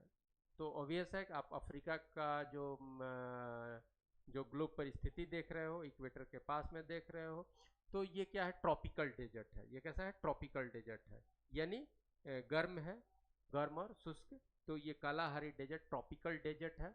और फिर अफ्रीका के उत्तरी भाग में जो एक डेजर्ट देखते हो, जो बहुत विस्तृत डेजर्ट है, और वो है सहारा डेजर्ट। तो सहारा डेजर्ट भी अफ्रीका, मुख्य रूप से उसका भाग कहाँ? अफ्रीका महादेश में ही है। ठीक है, तो अफ्रीका महादेश के उत्तरी भाग में सहारा और दक्षिणी भाग में कालाहारी। और ये जो जनजाति बुशमैन जनजाति कहाँ मिलती है? तो कालाहारी डेजर्ट में। अब देखो, हर क्षेत्र में कुछ ना कुछ ट्राइब्स हैं, वो आप लिस्ट बना के याद करोगे। अब अफ्रीका की हम लोग बात कर रहे हैं। अफ्रीका से और 2 ट्राइब्स को हमेशा पूछता है, एनसीईआरटी बुक में आप 8वां 7वां आपके किताब में पढ़ते होगे नेचुरल, तो वहाँ मिलता है और वहीं से क्वेश्चन उठाता है। एक पिग्मीज, पिग्मीज का नाम सुनते होगे, ये बहुत बार, बड़ा इंटरेस्टिंग ये ट्राइब्स है पिग्मीज। तो पिग्मीज जो जनजाति है, ये कहाँ मिलती है? तो ये भी अफ्रीका, अफ्रीका के कांगो बेसिन में, कांगो नदी घाटी क्षेत्र में, कांगो बेसिन में पिग्मीज मिलते हैं। ठीक है, और इनके बारे में क्या कहा जाता है कि पिग्मीज ये कद में छोटे होते हैं, लीन थी मैंने दुबले पतले होते हैं, कद में छोटे होते हैं, शॉर्ट हाइट के होते हैं, और याद पड़ेगा तुमको, बचपन में पढ़े होगे, पेड़ पर ये अपना घर बना के रहते हैं, पेड़ पर ये घर बना के रहते हैं। क्यों?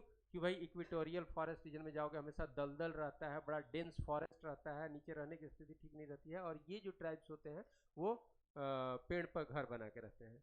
तो पिग्मीज। एक और अफ्रीका का जो जनजाति से हमको ध्यान में आ रहा है, वो हमेशा क्वेश्चन पूछता है, और वो है मसाई, मसाई, मसाई। एक मसाई जनजाति, ये भी क्वेश्चन बहुत रिपीटेड है, ये मसाई जनजाति कहाँ? तो मसाई जनजाति भी अफ्रीका महादेश का है, और ये खास करके केनिया, केनिया देश देखते हो, केनिया के ये है, केनिया के। तो ये कम से कम एक इंफॉर्मेशन कि बुशमैन कहाँ? कालाहारी डेजर्ट रीजन में। ये पिग्मीज कहाँ? तो कांगो बेसिन में। मसाई कहाँ? केनिया में। और इनके बारे में हमने क्या कहा कि पेड़ पे घर बना के रहते हैं। इनके बारे में, मसाई के बारे में आप पढ़े होंगे एनसीईआरटी में, तो पुरानी एनसीईआरटी में लिखा था। और ये बात भी है कि ये लोग जानवर का खून पीता है। कैसे पीता है? जानवर का नस होगा, उसमें तीर चुभो देता है और डायरेक्ट खून को पी लेता है। ठीक है, तो इस तरह की इनके साथ ये विशेषता है। मसाई ये केनिया में, पिग्मीज कांगो बेसिन में, और कालाहारी में जो आपका क्वेश्चन था बुशमैन। नेक्स्ट क्वेश्चन की तरफ जाते हैं, यानी क्वेश्चन नंबर 19 हम लोग के सामने अब होगा। क्वेश्चन नंबर 19, हर्मटन निम्न में से किस क्षेत्र की स्थानीय पवन है? ये भी ज्योग्राफी का क्वेश्चन है। क्वेश्चन कहाँ से है पहले ये बात करो। देखो ये विंड का क्वेश्चन है, तो विंड को हम लोग बांटते हैं कि भाई प्लेनेटरी विंड, ठीक है, प्लानिटरी विंड जो अस्थाई पवन बोलते हैं, जो आपके अर्थ पर कुछ खास स्थिति के कारण जो घूमते हैं, उसको हम लोग प्लानिटरी विंड कहते हैं, अस्थाई पवन कहते हैं, परमानेंट विंड कहते हैं। और एक लोकल विंड की बात होती है, यानी लोकल लेवल पे जो क्लाइमेटिक कंडीशंस हैं, जो ज्योग्राफिकल स्थिति है, उसके हिसाब से कुछ विंड बहते हैं, उनको हम लोग लोकल विंड कहते हैं। तो मेरा सजेशन ये होगा कि पहले तो आप जो प्लानिटरी विंड्स हैं उनके बारे में जान लो, और ग्लोब पर उनका डायरेक्शन भी जान लो, वो डायरेक्शन से भी क्वेश्चन होता है। ठीक है, कि नॉर्थ पोलर रीजन में कौन सा प्लानिटरी विंड चलता है, फिर नॉर्थ में जो आपका टेम्परेट रीजन है उसमें कौन सा हमारा चलता है, इक्वेटर के पास कौन सा चलता है, तो ये सब क्वेश्चन भी होता है। जैसे हम आपको एग्जांपल में बोल दें कि भाई ट्रेड विंड का डायरेक्शन कहाँ क्या होता है, एंटी ट्रेड विंड कौन होता है, पोलर विंड कौन होता है, तो direction of polar wind in north hemisphere, direction of polar wind in south hemisphere, direction of trade wind in north hemisphere, direction of anti trade wind in north hemisphere, in such a way direction of trade wind in south hemisphere, direction of anti trade wind in south hemisphere. ये सब आपका planetary wind हुआ। मैं यहाँ लिखवा नहीं रहा हूँ, मैं सजेस्ट कर रहा हूँ। तो इसको, तो इसका डायरेक्शन और उसका रेंज आपको जानना है। फिर उसके बाद लोकल विंड्स, बहुत सारे लोकल विंड्स वर्ल्ड में हैं, तो उसमें जो कुछ लोकल विंड्स होते हैं उसका नाम आपको याद करना होता है। जैसे हम लोग का जो स्टडी मटेरियल होता है उसमें देखोगे पूरा लोकल विंड का हमने पूरा उसका एरिया देते हुए, डायरेक्शन देते हुए हम लोग उसको अपने स्टडी मटेरियल में रखते हैं। मैंने सेलेक्टेड है तो बहुत कि कौन ज़्यादा पूछता है। तो उसी तरह का एक क्वेश्चन है हर्मटन, ये बहुत बार क्वेश्चन पूछ चुका है एग्जाम में। हर्मटन निम्न में से किस क्षेत्र की स्थानीय पवन है? तो पहले तो हम लोग आंसर पर हैं कि हर्मटन कहाँ बहने वाली, किस क्षेत्र में बहने वाली ये विंड है, कहाँ की ये लोकल विंड है, ये हमारा क्वेश्चन है। ऑप्शन है बाबू एंडीज, आल्प्स, सहारा डेजर्ट और ईस्टर्न ऑस्ट्रेलिया। देखो पहला चीज़ तो मैं ये कह रहा हूँ कि जैसे ही ज्योग्राफी का इस तरह का जो ऑप्शन आता है ना, पहले तो हमको दिख जाना चाहिए। क्या दिख जाना चाहिए साहब? तो एंडीज का नाम लिया तो एंडीज है कहाँ, एंडीज माउंटेन कहाँ है, हमें दिख जाना चाहिए कि आल्प्स का बात हो रहा है, आल्प्स पर्वत है, किस तरह का पर्वत है और कहाँ लोकेटेड है, किस रीजन में है। ये एकदम तुरंत ऑप्शन आते हैं तो दिमाग में आ जाएगा, तब जा करके आप रटने से बचोगे और बहुत सा चीज़ ये स्थापित। तो हम लोग जैसे पढ़ाने के क्रम में हम लोग क्या करते हैं, हम लोग कभी ये नहीं कहते हैं कि मगिंग करो, पहले रट जाओ रट जाओ रटने के लिए तो फिर गाइड की कोई ज़रूरत है, क्लास की कोई ज़रूरत होती नहीं है। उसमें क्या करना हो तो फिर हम लोग उसको पिक्चराइज करते हैं। पहले ज्योग्राफी का आपका पूरा तरह से आपके पास एक फीचर्स होना चाहिए। तो खैर चलो इन बातों को, यहाँ हम बात कर रहे हैं कि हर्मटन कहाँ का लोकल विंड है। हम पहले आंसर आपको बता दें कि हर्मटन सहारा डेजर्ट रीजन का ये लोकल विंड है। और अभी बाबू पीछे क्वेश्चन को डिस्कस करते हुए हमने सहारा का भी नाम लिया था और हमने बताया था कि ये सहारा जो एक हॉट डेजर्ट है वो कहाँ पर है, ये किस तरह, ये डेजर्ट कहाँ है, तो अफ्रीका महादेश के उत्तरी भाग में, और कालाहारी दक्षिणी भाग की बात हुई थी। यहाँ क्वेश्चन है कि हर्मटन, हर्मटन एक लोकल विंड का नाम है, और हर्मटन लोकल विंड कहाँ ब्लो करता है, कहाँ बहता है, क्या डायरेक्शन होता है, बहुत सारी बातें इसमें आ सकती हैं। तो इस पर हम लोग पहले तो आंसर हमने बताया कि सहारा डेजर्ट। हर्मटन जो लोकल विंड है वो सहारा रेगिस्तानी क्षेत्र का ये विंड है। हर्मटन जो है वो सहारा क्षेत्र का है। तो पहले ऑप्शन हम लोग ऑप्ट कर लें अपने स्क्रीन पर। ये सहारा जो हमारा है, सॉरी, हर्मटन जो है वो सहारा डेजर्ट रीजन का विंड है। देखो, सहारा के बारे में हमने कहा कि अफ्रीका के उत्तरी भाग में, सहारा के अफ्रीका के उत्तरी भाग में है, और सहारा क्षेत्र में चलने वाली एक लोकल विंड है जिसका नाम है हर्मटन।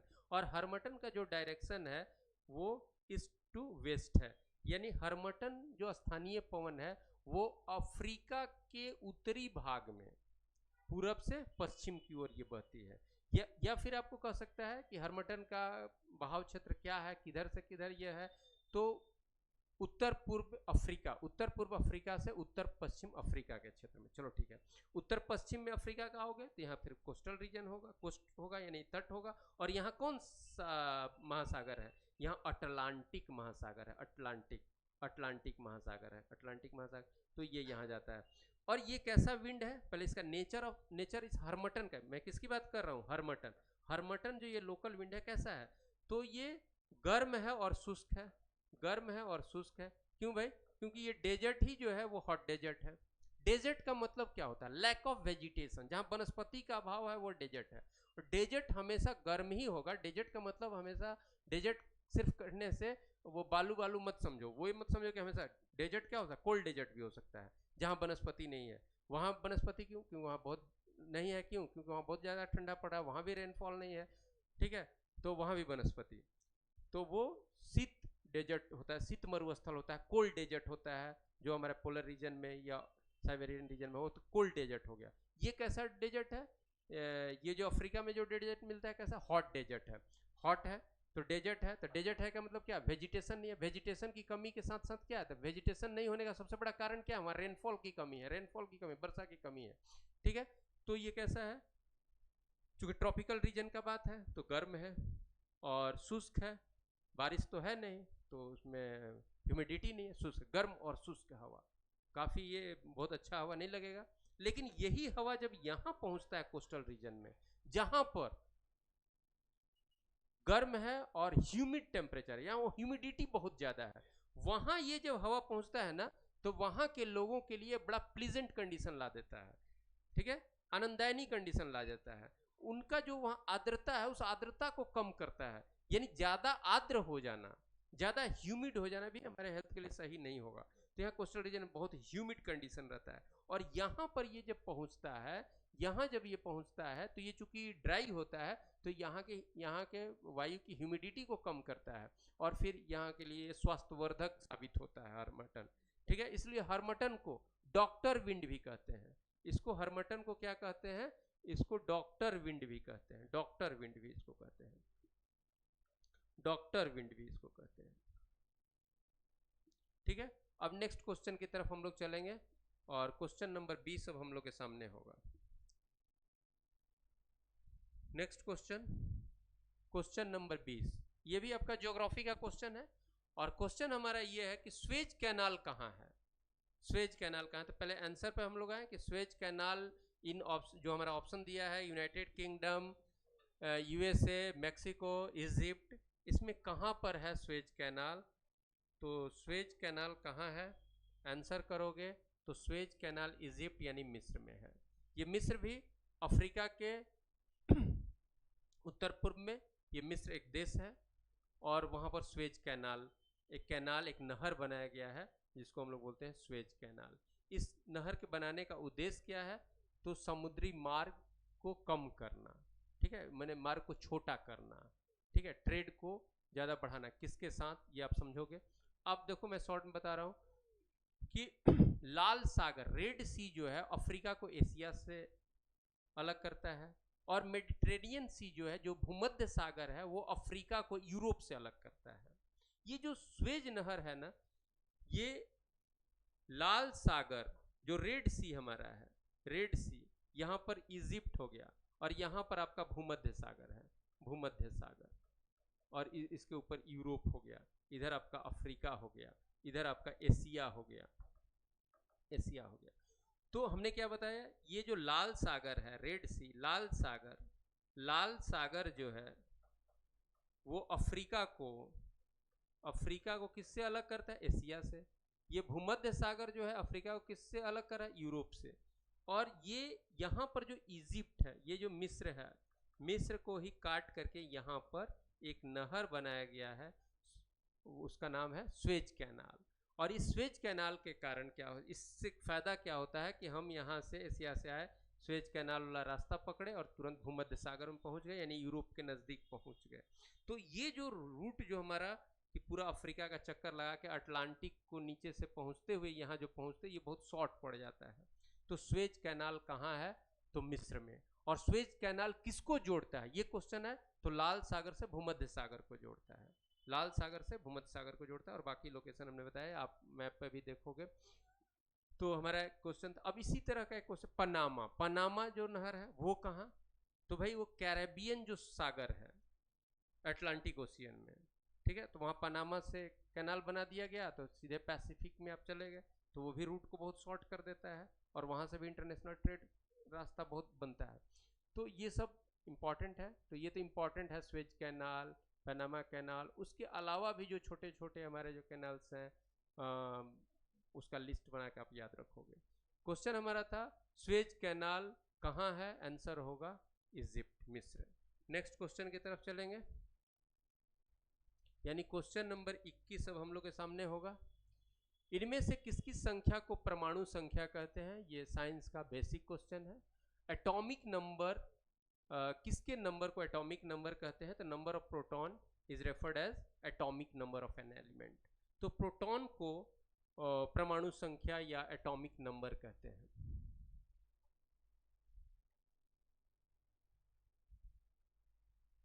तो आंसर क्या होगा स्टूडेंट?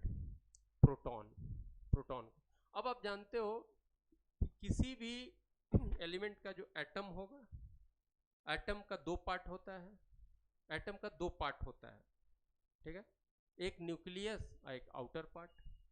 तो न्यूक्लियस में और एटम का तीन फंडामेंटल पार्टिकल्स होते हैं, प्रोटॉन, न्यूट्रॉन और इलेक्ट्रॉन। तो न्यूक्लियस में क्या होता है? बेसिकली प्रोटॉन और न्यूट्रॉन, और यहाँ पर क्या होगा? इलेक्ट्रॉन। अब ये नंबर ऑफ प्रोटॉन को ही एटॉमिक नंबर के रूप में रेफर किया जाता है। एटॉमिक नंबर क्या हुआ? एटॉमिक नंबर क्या हुआ? तो number of proton, number of proton, ठीक है साहब। अब नंबर ऑफ न्यूक्लियॉन्स, न्यूक्लियॉन्स का मतलब न्यूक्लियस में जो जो है, तो नंबर ऑफ न्यूक्लियॉन्स को क्या कहते हैं? तो मास नंबर कहते हैं, मास नंबर। तो मास नंबर में क्या हो गया? Number of proton plus neutron, इसको मास नंबर कहते हैं, ठीक है। और किसी भी एलिमेंट के एक एटम का जो मास होगा उसको हम लोग क्या कहेंगे? एटॉमिक मास कहते हैं। तो चूंकि प्रोटॉन का मास 1 AMU, एक प्रोटॉन का मास 1 AMU, एक न्यूट्रॉन का भी मास 1 AMU, तो जो हमारा मास नंबर होता है उसी में अगर AMU जोड़ दें तो वो atomic mass of the element, respective element हो जाता है, ठीक है। तो यहाँ हमारा क्वेश्चन सीधा सा है, परमाणु संख्या किसको कहते हैं? प्रोटॉन को। अब जो है परमाणु संख्या पर ही हम इलेक्ट्रॉनिक कॉन्फ़िगरेशन लिखते हैं। क्यों?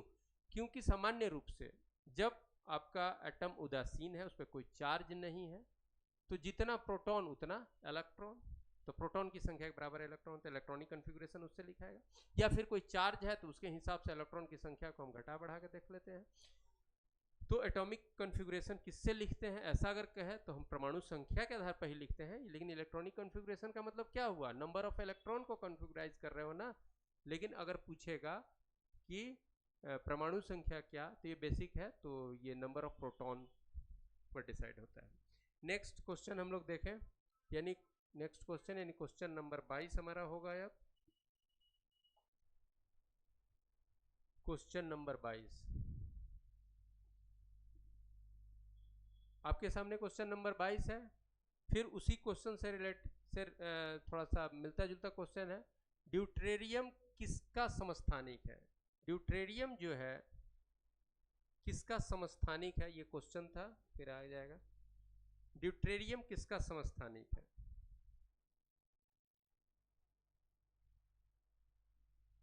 देखो, समस्थानिक यानी आइसोटोप्स। आइसोटोप्स क्या कहते हैं कि जब एटॉमिक नंबर सेम हो, एटॉमिक नंबर सेम हो और मास नंबर अलग हो, तो इस स्थिति को क्या कहते हैं हम लोग? यानी वो एक दूसरे के आइसोटोप्स हैं। तो कोई एलिमेंट जिसमें अलग अलग मास नंबर का एटम्स मिलते हो तो वो एक दूसरे के आइसोटोप्स कहे जाते हैं। तो ड्यूटेरियम किसका आइसोटोप्स है? तो हाइड्रोजन का। ड्यूटेरियम हाइड्रोजन का आइसोटोप्स है। तो आंसर आपका हो जाएगा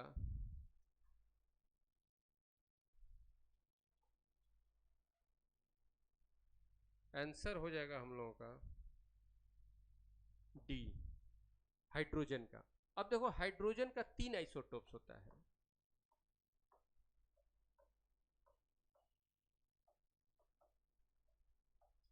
इसको बोलते हैं प्रोट्रियम, इसको बोलते हैं ड्यूटेरियम, इसको बोलते हैं ट्रेट्रियम।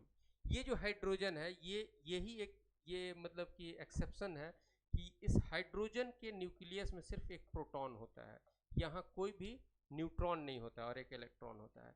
ये जो हाइड्रोजन होगा इसका जो इस एटम के न्यूक्लियस में क्या होता है, तो एक प्रोटॉन होगा और एक न्यूट्रॉन होगा, इसी को ड्यूटेरियम कहते हैं। और ये जो हाइड्रोजन का आइसोटोप्स है इसमें एक प्रोटॉन होगा और 2 न्यूट्रॉन होगा। यानी इस हाइड्रोजन का मास नंबर कितना होगा? इसका मास नंबर भी 1 होगा और एटॉमिक नंबर भी 1 होगा। इसका मास नंबर क्या होगा? इसका मास नंबर 2 हो जाएगा।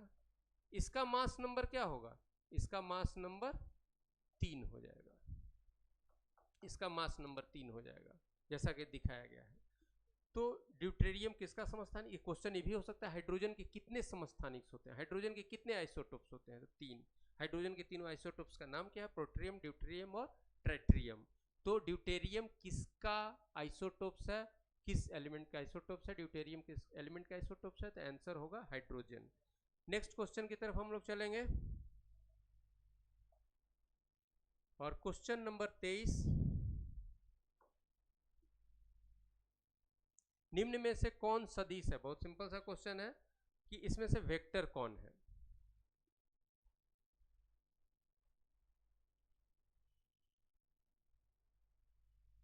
देखो वेलोसिटी, एक्सेलरेशन और सी ऑप्शन है बोथ और डी है नन ऑफ दीज। आंसर आपका, पहले आंसर हम लोग कर लें, इसका आंसर हो जाएगा सी, यानी ये दोनों के दोनों जो हैं वो वेक्टर क्वांटिटी हैं, दोनों के दोनों जो हैं वो सदिश हैं। वेग की बात हो रही है, चाल हो तो चाल होता है दूरी बटे समय यानी डिस्टेंस बाय टाइम, और जब वेग की बात हो तो डिस्प्लेसमेंट, तो डिस्प्लेसमेंट बाय टाइम। तो वेग ऑलरेडी, डिस्प्लेसमेंट क्या है यहाँ? डिस्प्लेसमेंट बाय टाइम होता है। तो साहब ये डिस्प्लेसमेंट जब वेक्टर है, क्योंकि इसके साथ डायरेक्शन होगा, तो ये जब वेक्टर है तो वेग भी क्या हो गया? वेलोसिटी भी क्या हो गया? वेक्टर हो गया। अब एक्सेलरेशन क्या होता है? एक्सेलरेशन होता है rate of change in velocity, rate of change in velocity यानी final velocity minus initial velocity by time. तो चूंकि rate of change in velocity है और वेलोसिटी ऑलरेडी क्या है? वेक्टर है, इसलिए एक्सेलरेशन भी क्या है? वेक्टर होगा। अब आप देखो ये वेलोसिटी का अगर मतलब मीटर पर सेकेंड होगा, लेकिन एक्सेलरेशन का जब लोगे यूनिट तो क्या होगा? मीटर पर सेकेंड स्क्वायर होगा। क्यों? क्योंकि ये वेलोसिटी का मीटर पर सेकेंड हो गया और फिर इसमें डिवाइड कर रहे हो सेकेंड से, तो मीटर पर सेकेंड स्क्वायर, मीटर सेकेंड बस 2, ये आपका यूनिट हो गया एक्सेलरेशन का। तो सिंपल सी चीज है, velocity is a vector. Velocity vector क्यों है? क्योंकि वेलोसिटी होता है डिस्प्लेसमेंट बाई टाइम से, और डिस्प्लेसमेंट क्या है? वेक्टर, इसलिए वेलोसिटी वेक्टर है। फिर एक्सेलरेशन क्या है? Rate of change in velocity, तो वेलोसिटी ऑलरेडी वेक्टर, इसलिए एक्सेलरेशन भी वेक्टर। तो आंसर हो गया सी। नेक्स्ट क्वेश्चन देखेंगे, क्वेश्चन हम लोग का होगा 24 नंबर पे जो क्वेश्चन होगा उसको हम लोग देखेंगे। और 24 नंबर का क्वेश्चन आपके सामने है, ये हिस्ट्री का क्वेश्चन है। लेनिन किस देश का नेता था? और मैं आपको यहाँ सजेस्ट करूंगा कि वर्ल्ड हिस्ट्री का जो इम्पोर्टेंट पर्सनालिटी है उसको एक जगह लिख करके उससे रिलेटेड इंफॉर्मेशन को रख लीजिए, क्वेश्चन कभी कभी पूछते रहता है। वर्ल्ड हिस्ट्री का जो इम्पोर्टेंट पर्सनालिटी, खास करके first world war, second world war के समय जो हमारे इंपॉर्टेंट पर्सनालिटीज वर्ल्ड हिस्ट्री के रहे हैं उनका एक लिस्ट आप जरूर बना लीजिए। अब यहाँ पर क्वेश्चन पर आप आओ, लेनिन किस देश का नेता था? यहाँ बहुत सा सिंपल क्वेश्चन है, कि भाई लेनिन किस देश का नेता था।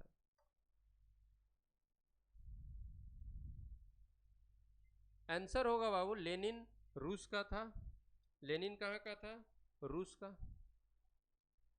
और ये कम्युनिस्ट लीडर। और लेनिन के बारे में, इनका जीवन काल जो था 1870 से 1924 तक, 1924 में इनकी मृत्यु। अब लेनिन जो था रूस का हेड था, ठीक है, हेड ऑफ द गवर्नमेंट रूस का लेनिन रहे थे कब से कब, ये यानी फर्स्ट वर्ल्ड वार के अंतिम चरण में ये थे 1917 से 1924 तक ये हेड ऑफ द गवर्नमेंट थे रसिया के, ठीक है। इसी तरह से जर्मनी, यहाँ तो पूछा है कि लेनिन किस देश का, तो जर्मनी का इसी तरह से एक याद करोगे, हिटलर, सेकेंड वर्ल्ड वार के समय हिटलर कहाँ का था। अब मान लो कि यही क्वेश्चन, अब ये सब आसान आसान क्वेश्चन भी कभी कभी गलत हो जाता है, तो इसलिए सतर्क रहने की जरूरत है। तो जर्मनी का हिटलर, रसिया का अभी हम लोग बात किए एक लेनिन का, फ्रांस का तो पहले का है, तो ये नेपोलियन के बारे में पढ़ के देखोगे, नेपोलियन कब का था, क्या नेपोलियन, ठीक है। ब्रिटेन में, और सेकेंड वर्ल्ड वार के समय ब्रिटेन का कोई पर्सनालिटी जहाँ से क्वेश्चन पूछता है, चर्चिल का नाम पूछ सकता है, चर्चिल का, ठीक है। तो ये सब मैं एक सजेशन दे रहा हूँ कि वर्ल्ड हिस्ट्री के जो इम्पोर्टेंट पर्सनालिटीज़ हैं उनका लिस्ट बनाइए और उनसे रिलेटेड जो कुछ इन्फॉर्मेशन है वो आप राइट डाउन करके लिख के रख लीजिए। चलिए नेक्स्ट क्वेश्चन की तरफ हम लोग चलते हैं, यानी क्वेश्चन नंबर 25 अब आपके सामने होगा। मुस्लिम लीग की स्थापना वर्ष निम्न में से कौन है? यानी मुस्लिम लीग भारत के स्वतंत्रता आंदोलन के दौर में मुस्लिम लीग का स्थापना कब हुआ था? तो आंसर आपका होगा स्टूडेंट सी, सी नहीं, सॉरी, 1906, यानी डी पर है वो। मुस्लिम लीग का स्थापना कब हुआ था? पहले आंसर हम लोग कर लें, डी, मुस्लिम लीग का स्थापना 1906 में। मुस्लिम लीग का स्थापना हुआ कहाँ था? स्थापना शहर कौन सा था इसका? तो ढाका। मुस्लिम लीग का स्थापना ढाका में 1906 में हुआ था, ठीक है। 1905 में बंगाल विभाजन की प्रथम घोषणा हुई थी, और बंगाल विभाजन के प्रथम घोषणा के विरुद्ध में इंडियन नेशनल कांग्रेस के द्वारा पहली बार अंग्रेजों के खिलाफ एक आंदोलन चलाया गया जिसको बंगभंग आंदोलन कहा गया, जो काफ़ी सफल रहा। उसको प्रथम जो बाइकॉट मूवमेंट भी बोलते हैं, बहिष्कार आंदोलन, यानी विदेशी सामानों का बहिष्कार करने का आह्वान पहली बार कांग्रेस के द्वारा 1905 में बंगभंग आंदोलन के दौरान बंगाल विभाजन की घोषणा के विरुद्ध में। और उसके बाद अंग्रेज बंगभंग आंदोलन के कारण वो झुक तो गए, बंगाल विभाजन की घोषणा को उन्होंने, प्रथम घोषणा जो उनकी थी उसको उन्होंने स्थगित किया, लेकिन कांग्रेस के प्रति वो सचेत हो गए। उनको लगा कि कांग्रेस को कहीं ना कहीं से अब कंट्रोल करना होगा। कांग्रेस ने जो 20 वर्ष में 1885 में कांग्रेस की स्थापना, 1885 से 1905 तक में कांग्रेस ने जो एक राष्ट्रवाद का समा बांध लिया था, एक कम्युनल यूनिटी का जो एक दौर चला लिया था और बहुत सफल रहा था, उसको ब्रेक करने के लिए अंग्रेजों ने कोशिश किया, और जिसको डिवाइड एंड रूल पॉलिसी के तहत अंग्रेजों ने कुछ मुस्लिम लीडर्स को अपने पक्ष में करके एक अलग संगठन स्थापित करा लिया और वो मुस्लिम लीग के रूप में स्थापित हुआ। तो मुस्लिम लीग का स्थापना वर्ष 1906, और मुस्लिम लीग का स्थापना कहाँ हुआ था? ढाका में। इतना इन्फॉर्मेशन, और मुस्लिम लीग से रिलेटेड और भी बातें जो होंगी ये यहाँ तो इम्पोर्टेंट होता है, जैसे 1905 का जो हमने बताया बंगभंग आंदोलन और उससे रिलेटेड इन्फॉर्मेशन, मुस्लिम लीग की स्थापना से रिलेटेड इन्फॉर्मेशन, फिर 1907 का सूरत फूट, 1916 का जो लखनऊ पैक्ट होता है, फिर गांधी जी की भूमिका, role of Gandhi in Indian polity या फिर फ्रीडम मूवमेंट, ये सब फिर सिलसिलेवार आप पढ़ोगे। तो यहाँ क्वेश्चन जो हमारा था उसके हिसाब से आंसर हो गया डी, 1906। और नेक्स्ट क्वेश्चन की तरफ हम लोग चले, यानी क्वेश्चन नंबर 26 अब हम लोग के सामने होगा। और क्वेश्चन नंबर 26 है, निम्न में से किस अधिनियम को न अपील, न दलील, न वकील वाला अधिनियम के रूप में जाना जाता है? No appeal, no dalil and no vakil terms are used for which act? ठीक है, किस अधिनियम को ब्रिटिश काल में आए किस अधिनियम के बारे में कहा जाता है नो अपील, नो दलील, नो वकील? ये मैं पहले आंसर बता दूं, रॉलेट एक्ट। रॉलेट एक्ट के बारे में ऐसा कहा गया है कि यह अधिनियम जो है रॉलेट एक्ट।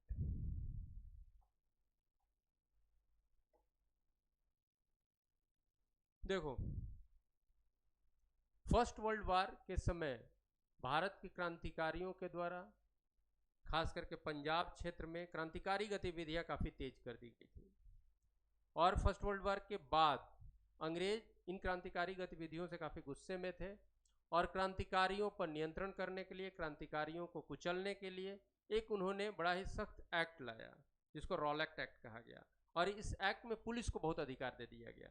पुलिस को अगर किसी पर शक है तो उस आधार पर भी किसी को गिरफ्तार कर सकती है, और पुलिस रॉलेट एक्ट के तहत जिसको अरेस्ट करेगी उस अरेस्टेड पर्सन को कोर्ट में भी जाने का अधिकार नहीं था। ये रॉलेट एक्ट का ये प्रोविजन था। इसलिए इस एक्ट को इतिहासकारों ने लिखा है इस एक्ट के बारे में कि इस एक्ट में ना तो कोई दलील आपकी चलेगी, ना आपके तरफ से कोई वकालत कर सकता है। इसलिए इस एक्ट को कहा गया नो अपील, नो दलील, नो वकील। तो ये कब का? 1919 के आरंभ का ये एक्ट है, 1919 का ये एक्ट है। अब देखो यहाँ पर मैं कुछ बात कर रहा हूँ, 1919 का ये एक्ट आया। ये एक्ट तो बड़ा ही मतलब कि अतार्किक था, और इसके विरोध में इसका विरोध होने लगा, और इस एक्ट के तहत ही पंजाब के दो पॉपुलर पर्सनालिटी, दो पॉपुलर लीडर्स जो थे, जो जनता के बीच में काफी पॉपुलर थे, सैफुद्दीन किचलू और सतपाल, सैफुद्दीन किचलू और सतपाल की गिरफ्तारी होती है रॉलेट एक्ट के तहत, ब्रिटिश पुलिस ने कर ली। और इनकी गिरफ्तारी के विरोध में ही एक सभा होता है 13 अप्रैल 1919 को, जो आप जानते हो, अमृतसर के जालियांवाला बाग में, जहां पर डायर जो था वो ओपन फायर करा दिया, फायर गोली चलवा दिया, जिसमें 1000 से अधिक लोग मारे गए, जिसको जालियांवाला बाग कांड कहते हैं। तो कभी कभी देखो क्रोनोलॉजी सजाने के लिए भी मिलता है, इसमें कौन घटना पहले, तो पहले कौन सी घटना है? Rowlatt act. उसके बाद क्या घटना होती है? सतपाल और किचलू की गिरफ्तारी। उसके बाद क्या घटना होती है? जालियांवाला बाग कांड। और जालियांवाला बाग कांड के बाद आता है जो आपके ऑप्शन में एक है, भारत शासन अधिनियम 1919। भारत शासन अधिनियम इन सारी घटनाओं के बाद आता है।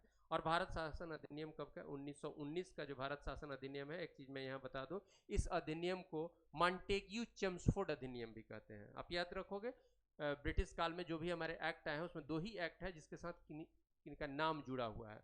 इसमें नाम जुड़ा मॉन्टेग्यू चेम्सफोर्ड। ये पूछता है मॉन्टेग्यू, ये भी क्वेश्चन हो सकता है कि मॉन्टेग्यू चेम्सफोर्ड अधिनियम, चेम्सफोर्ड, मॉन्टेग्यू चेम्सफोर्ड अधिनियम किसको कहते हैं, ये भी पूछ सकता है। मॉन्टेग्यू चेम्सफोर्ड अधिनियम कब का है? आप जान रहे हो 1919 का अधिनियम, लेकिन नहीं जानते तो फिर वो गलत हो जाए, तो मॉन्टेग्यू चेम्सफोर्ड। उसी तरह से 1909 का अधिनियम है, ये भी कांग्रेस को कमजोर करने के लिए। कम्युनल अवार्ड की पहली घोषणा इसमें हुई थी। मुस्लिम वर्ग को अलग से रिजर्वेशन दिया गया था, यानी सीट रिजर्व किया गया था काउंसिल में इनके लिए अलग से। तो पहली बार ऐसा प्रोविजन हुआ था, और इसको बोलते हैं Morley Minto act, Morley Minto. अब एक चीज और मैं बता दूं, ये दोनों मार्ले मिंटो अधिनियम किसको बोलते हैं? 1909 के अधिनियम को बोलते हैं। इसके साथ भी दो आदमी जुड़ा हुआ है, मार्ले और मिंटो, और इसके साथ भी दो है, मॉन्टेग्यू और चेम्सफोर्ड।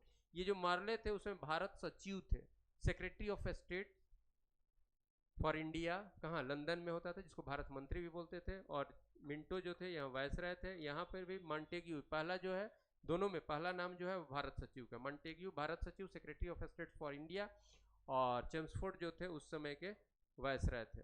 और फिर भारत शासन अधिनियम 1935, इसके साथ कोई नाम नहीं जुड़ा हुआ है। और आप जान लो कि भारतीय संविधान का सबसे बड़ा सोर्स क्या है, यानी ज्यादा बातें भारतीय संविधान में हमने कहाँ से ली हैं, अगर ये बात हो तो वो उसका आंसर होता है भारत शासन अधिनियम 1935। और भी बहुत सारी बातें इन एक्ट से रिलेटेड हैं। अब हम यहाँ क्वेश्चन पे जाते, निम्न में से किस अधिनियम को न अपील, न दलील, न वकील कहते हैं? तो ये आपका आंसर हो गया रॉलेट एक्ट, 1919 के रॉलेट एक्ट के बारे में। अब देखो नेक्स्ट क्वेश्चन, नेक्स्ट क्वेश्चन का मतलब क्वेश्चन नंबर 27। क्वेश्चन नंबर 27 अब आपके स्क्रीन पर है। राज्यसभा में सीटों का आवंटन विभिन्न राज्यों तथा केंद्र शासित प्रदेशों से संविधान के किस अनुसूची में दिया गया है? ठीक है, which schedule has allocation of seats in the council of states? Council of states यानी राज्यसभा। राज्यसभा में सीटों का एलोकेशन किस शेड्यूल में है? आप जानते हो कि हमारे संविधान में कुल 12 शेड्यूल्स हैं, 12 अनुसूचियां हैं। तो राज्यसभा में किस राज्य से कितना सीट होगा, किस केंद्र शासित प्रदेश से कितना सीट होगा, इस बात का उल्लेख भारतीय संविधान के किस शेड्यूल में किया गया है, यही आपका क्वेश्चन है। और यहाँ आंसर होगा चौथा schedule, 4th schedule of constitution. ठीक है, तो what is in the 4th schedule of constitution? The allocation of seats from different states and union territories in Rajya Sabha.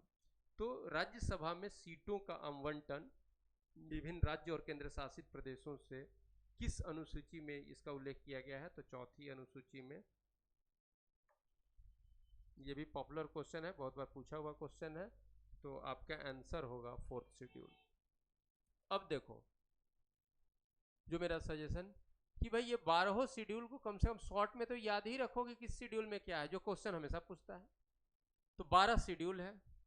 मूल संविधान जब हमारा जो ओरिजिनल कॉन्स्टिट्यूशन जब बना था उसमें 8 ही शेड्यूल था।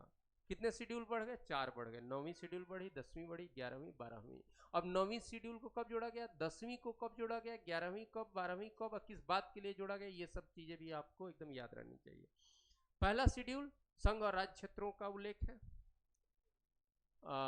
दूसरा schedule salary of important posts है। तीसरा शेड्यूल में क्या है?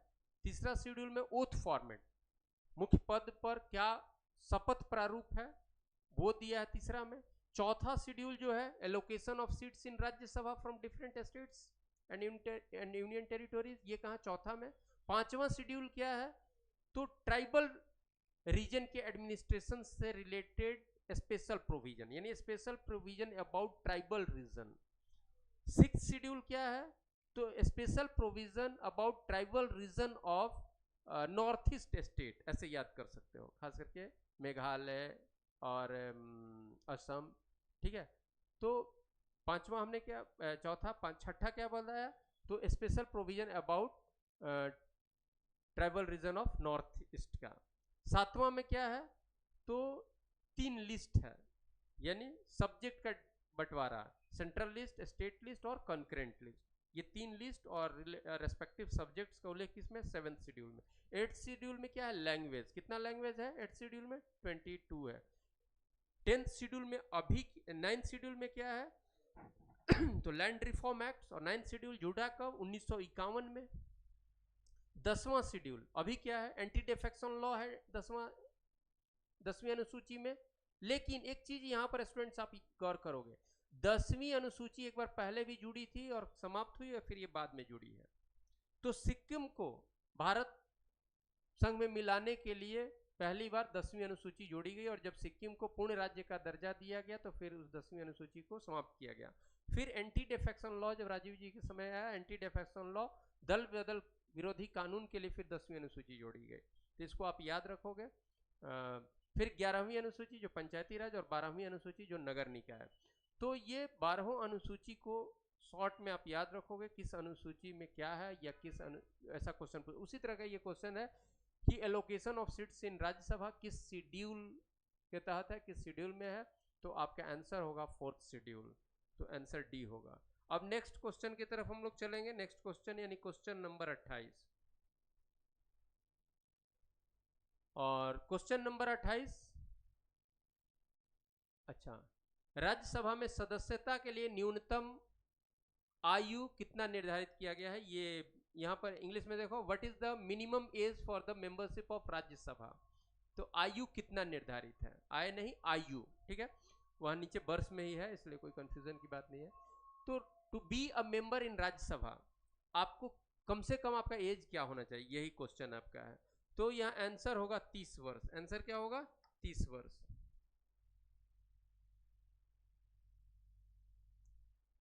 तो आंसर बी हो गया, आंसर हमारा बी होगा, 30 वर्ष। अब यहां पर याद रखो, राज्यसभा उच्च सदन, तो जो भी उच्च सदन है, उच्च सदन के लिए न्यूनतम आयु कितना है? 30 वर्ष। निम्न सदन के लिए न्यूनतम आयु क्या है? निम्न यानी लोअर हाउस 25 वर्ष। और लोकल बॉडीज यानी स्थानीय निकाय स्थानीय निकाय, लोकल बॉडी, जैसे पंचायती राज व्यवस्था या नगर निकाय के लिए, इसके लिए न्यूनतम आयु जो है वो 21 वर्ष। ये तो आप ये इस पे भी ध्यान रखोगे, ये भी कोई पूछ सकता है, 21 वर्ष। तो उच्च सदन, तो भाई पार्लियामेंट का उच्च सदन राज्यसभा और निम्न सदन लोकसभा, तो लोकसभा के लिए क्या हो जाएगा 25 वर्ष। राज्य में आइएगा तो उच्च सदन किसको बोलते हैं, विधान परिषद को, तो विधान परिषद के लिए आपका 30 वर्ष, और विधानसभा को निम्न सदन बोलते हैं तो 25 वर्ष। और जो उच्च सदन है उसको द्वितीय सदन बोलते हैं, ये भी कंफ्यूज नहीं रहना, इसको द्वितीय, इसको सेकंड हाउस बोलते हैं। जो हायर है वो सेकंड है, जो लोअर हाउस है उसको फर्स्ट बोलते हैं, प्रथम सदन। इसमें कंफ्यूजन नहीं होनी चाहिए, ठीक है। तो हायर, जो अपर, हायर नहीं बोलते हो अपर बोलते हैं, सॉरी, अपर हाउस के लिए मिनिमम एज 30 और लोअर हाउस के लिए मिनिमम एज 25, ठीक है। यह हमारा क्या बात है, राज्यसभा था, Rajya Sabha is the upper house of parliament, तो उसके लिए मिनिमम एज कितना होना चाहिए, 30 वर्ष, ठीक है। अब आप यहीं पर स्टूडेंट, राष्ट्रपति, राष्ट्रपति पद के लिए या उपराष्ट्रपति पद के लिए या राज्यपाल पद के लिए न्यूनतम आयु क्या, तो 35 वर्ष।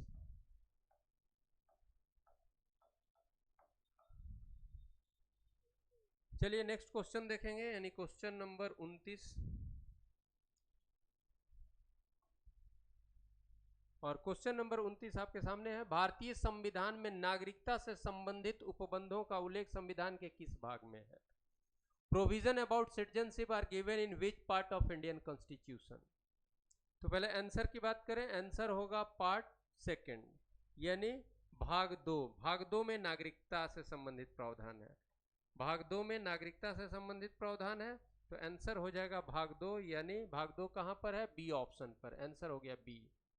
अब देखो भाग 1, तो संघ और राज्य क्षेत्र का बात है, संघ एवं राज्य क्षेत्र, इसका उल्लेख हो गया भाग 1 में। ये सिटीजनशिप, नागरिकता भाग 2 में। भाग 3 फंडामेंटल राइट्स, मौलिक अधिकार।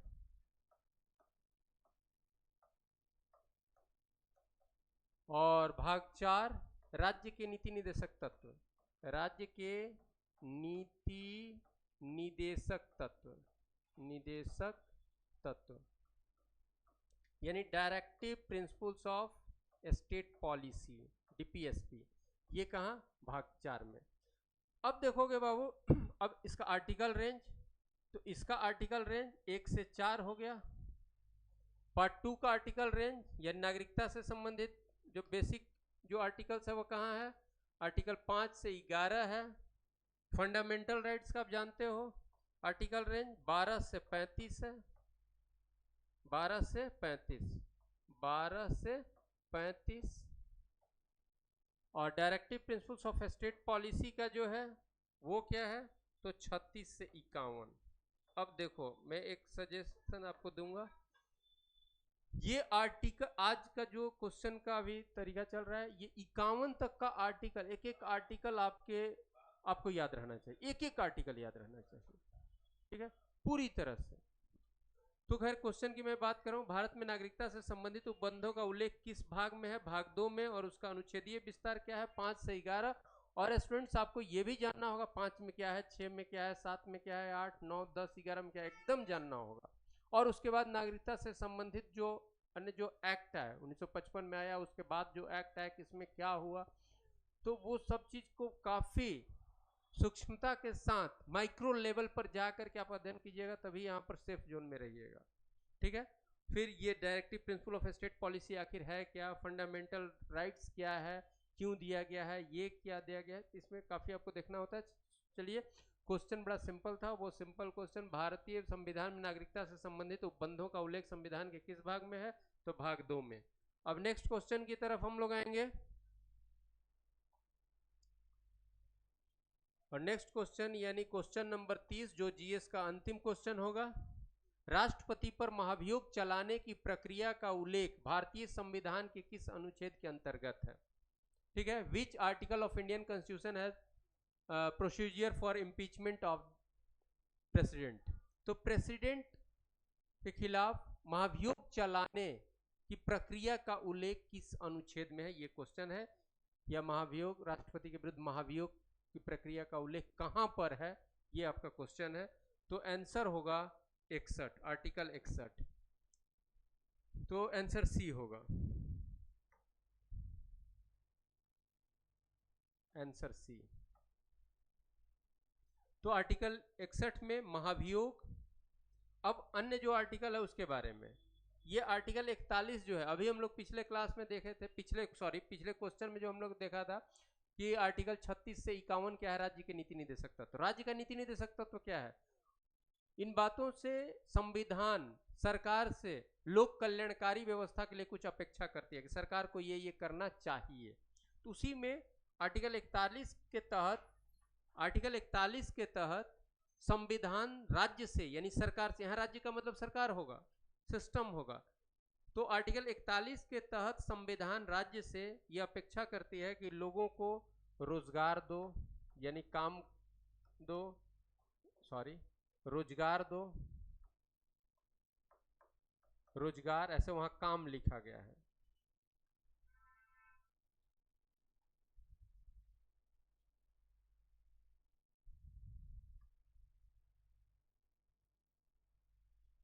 फिर से आप इस क्वेश्चन को सुनोगे, राष्ट्रपति पर महाभियोग चलाने की प्रक्रिया का उल्लेख भारतीय संविधान के किस अनुच्छेद के अंतर्गत है? आंसर होगा सी, आंसर हमारा हो जाएगा सी। चलो, अब सी में महाभियोग की प्रक्रिया का उल्लेख है। राष्ट्रपति को उसके कार्यकाल के अंदर ही अगर पद से हटाना है तो महाभियोग की प्रक्रिया होती है, और उसका उल्लेख कहाँ है? आर्टिकल 61 में। चलो, अब महाभियोग कैसे लाया जाता है, महाभियोग के साथ क्या शर्त है, बहुत सारी बातें यहाँ पर हैं। तो आप यहाँ पर आर्टिकल की महाभियोग का उल्लेख कहाँ, तो राष्ट्रपति के विरुद्ध महाभियोग की प्रक्रिया का उल्लेख कहाँ है? तो आर्टिकल 61 में। अब हम जो आर्टिकल दिया हुआ है उस पर हम बात कर रहे थे। आर्टिकल 41 जो है ये DPS, directive principle of state policy के रेंज का आर्टिकल है, और राज्य की नीति निर्देशक तत्व के तहत संविधान सरकार से ये अपेक्षा करती है कि लोक के हित में, लोक कल्याण के लिए सरकार को ये करना चाहिए। वो जुडिशियबल नहीं है, एक्सपेक्टेशन है। और आर्टिकल 41 से संविधान ये एक्सपेक्ट करता है कि लोगों को काम दो, लोगों के स्वास्थ्य के प्रति सजग रहो, ये सारा एक्सपेक्टेशंस है 41 में। ठीक है, अब है आर्टिकल 51, ये भी DPSP का ही रेंज है, लास्ट आर्टिकल है।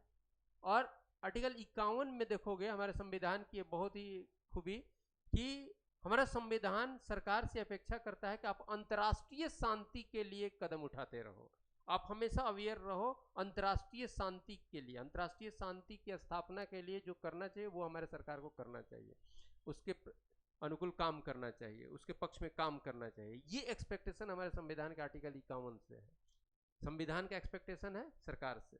अब आर्टिकल 61 हमने बताया, राष्ट्रपति को पद से हटाने की प्रक्रिया जिसको महाभियोग कहते हैं उसका उल्लेख 61 में। अब आर्टिकल 71 क्या है, ये बड़ा इंपॉर्टेंट है, इधर हाल फिलहाल क्वेश्चन भी आया है। आर्टिकल 71 में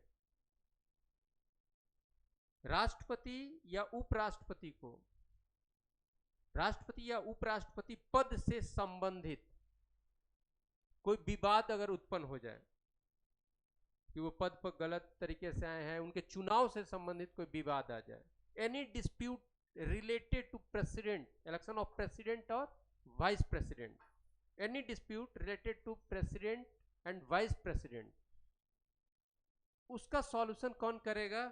वो करने का, उसको देखने का सिर्फ अधिकार है सुप्रीम कोर्ट को। तो आर्टिकल 71 ये बोलता है कि राष्ट्रपति और उपराष्ट्रपति पद के चुनाव से संबंधित कोई भी विवाद का निराकरण सर्वोच्च न्यायालय करेगा, और उसका जो फैसला होगा, उसका जो निराकरण होगा वो अंतिम होगा। तो ये 71 में, ये भी बहुत इंपॉर्टेंट है। तो आप याद रख सकते हो 61 भी राष्ट्रपति को पद से हटाने की प्रक्रिया से संबंधित है, जिसको महाभियोग इम्पीचमेंट कहते हैं। 71 है राष्ट्रपति या उपराष्ट्रपति पद के चुनाव से संबंधित जो विवाद हो उसको देखने का अधिकार किसको है? सुप्रीम कोर्ट को। ये 71 में है। और 41 और 51 जो आर्टिकल यहाँ दिया हुआ है वो directive principle of state policy के रेंज का आर्टिकल है।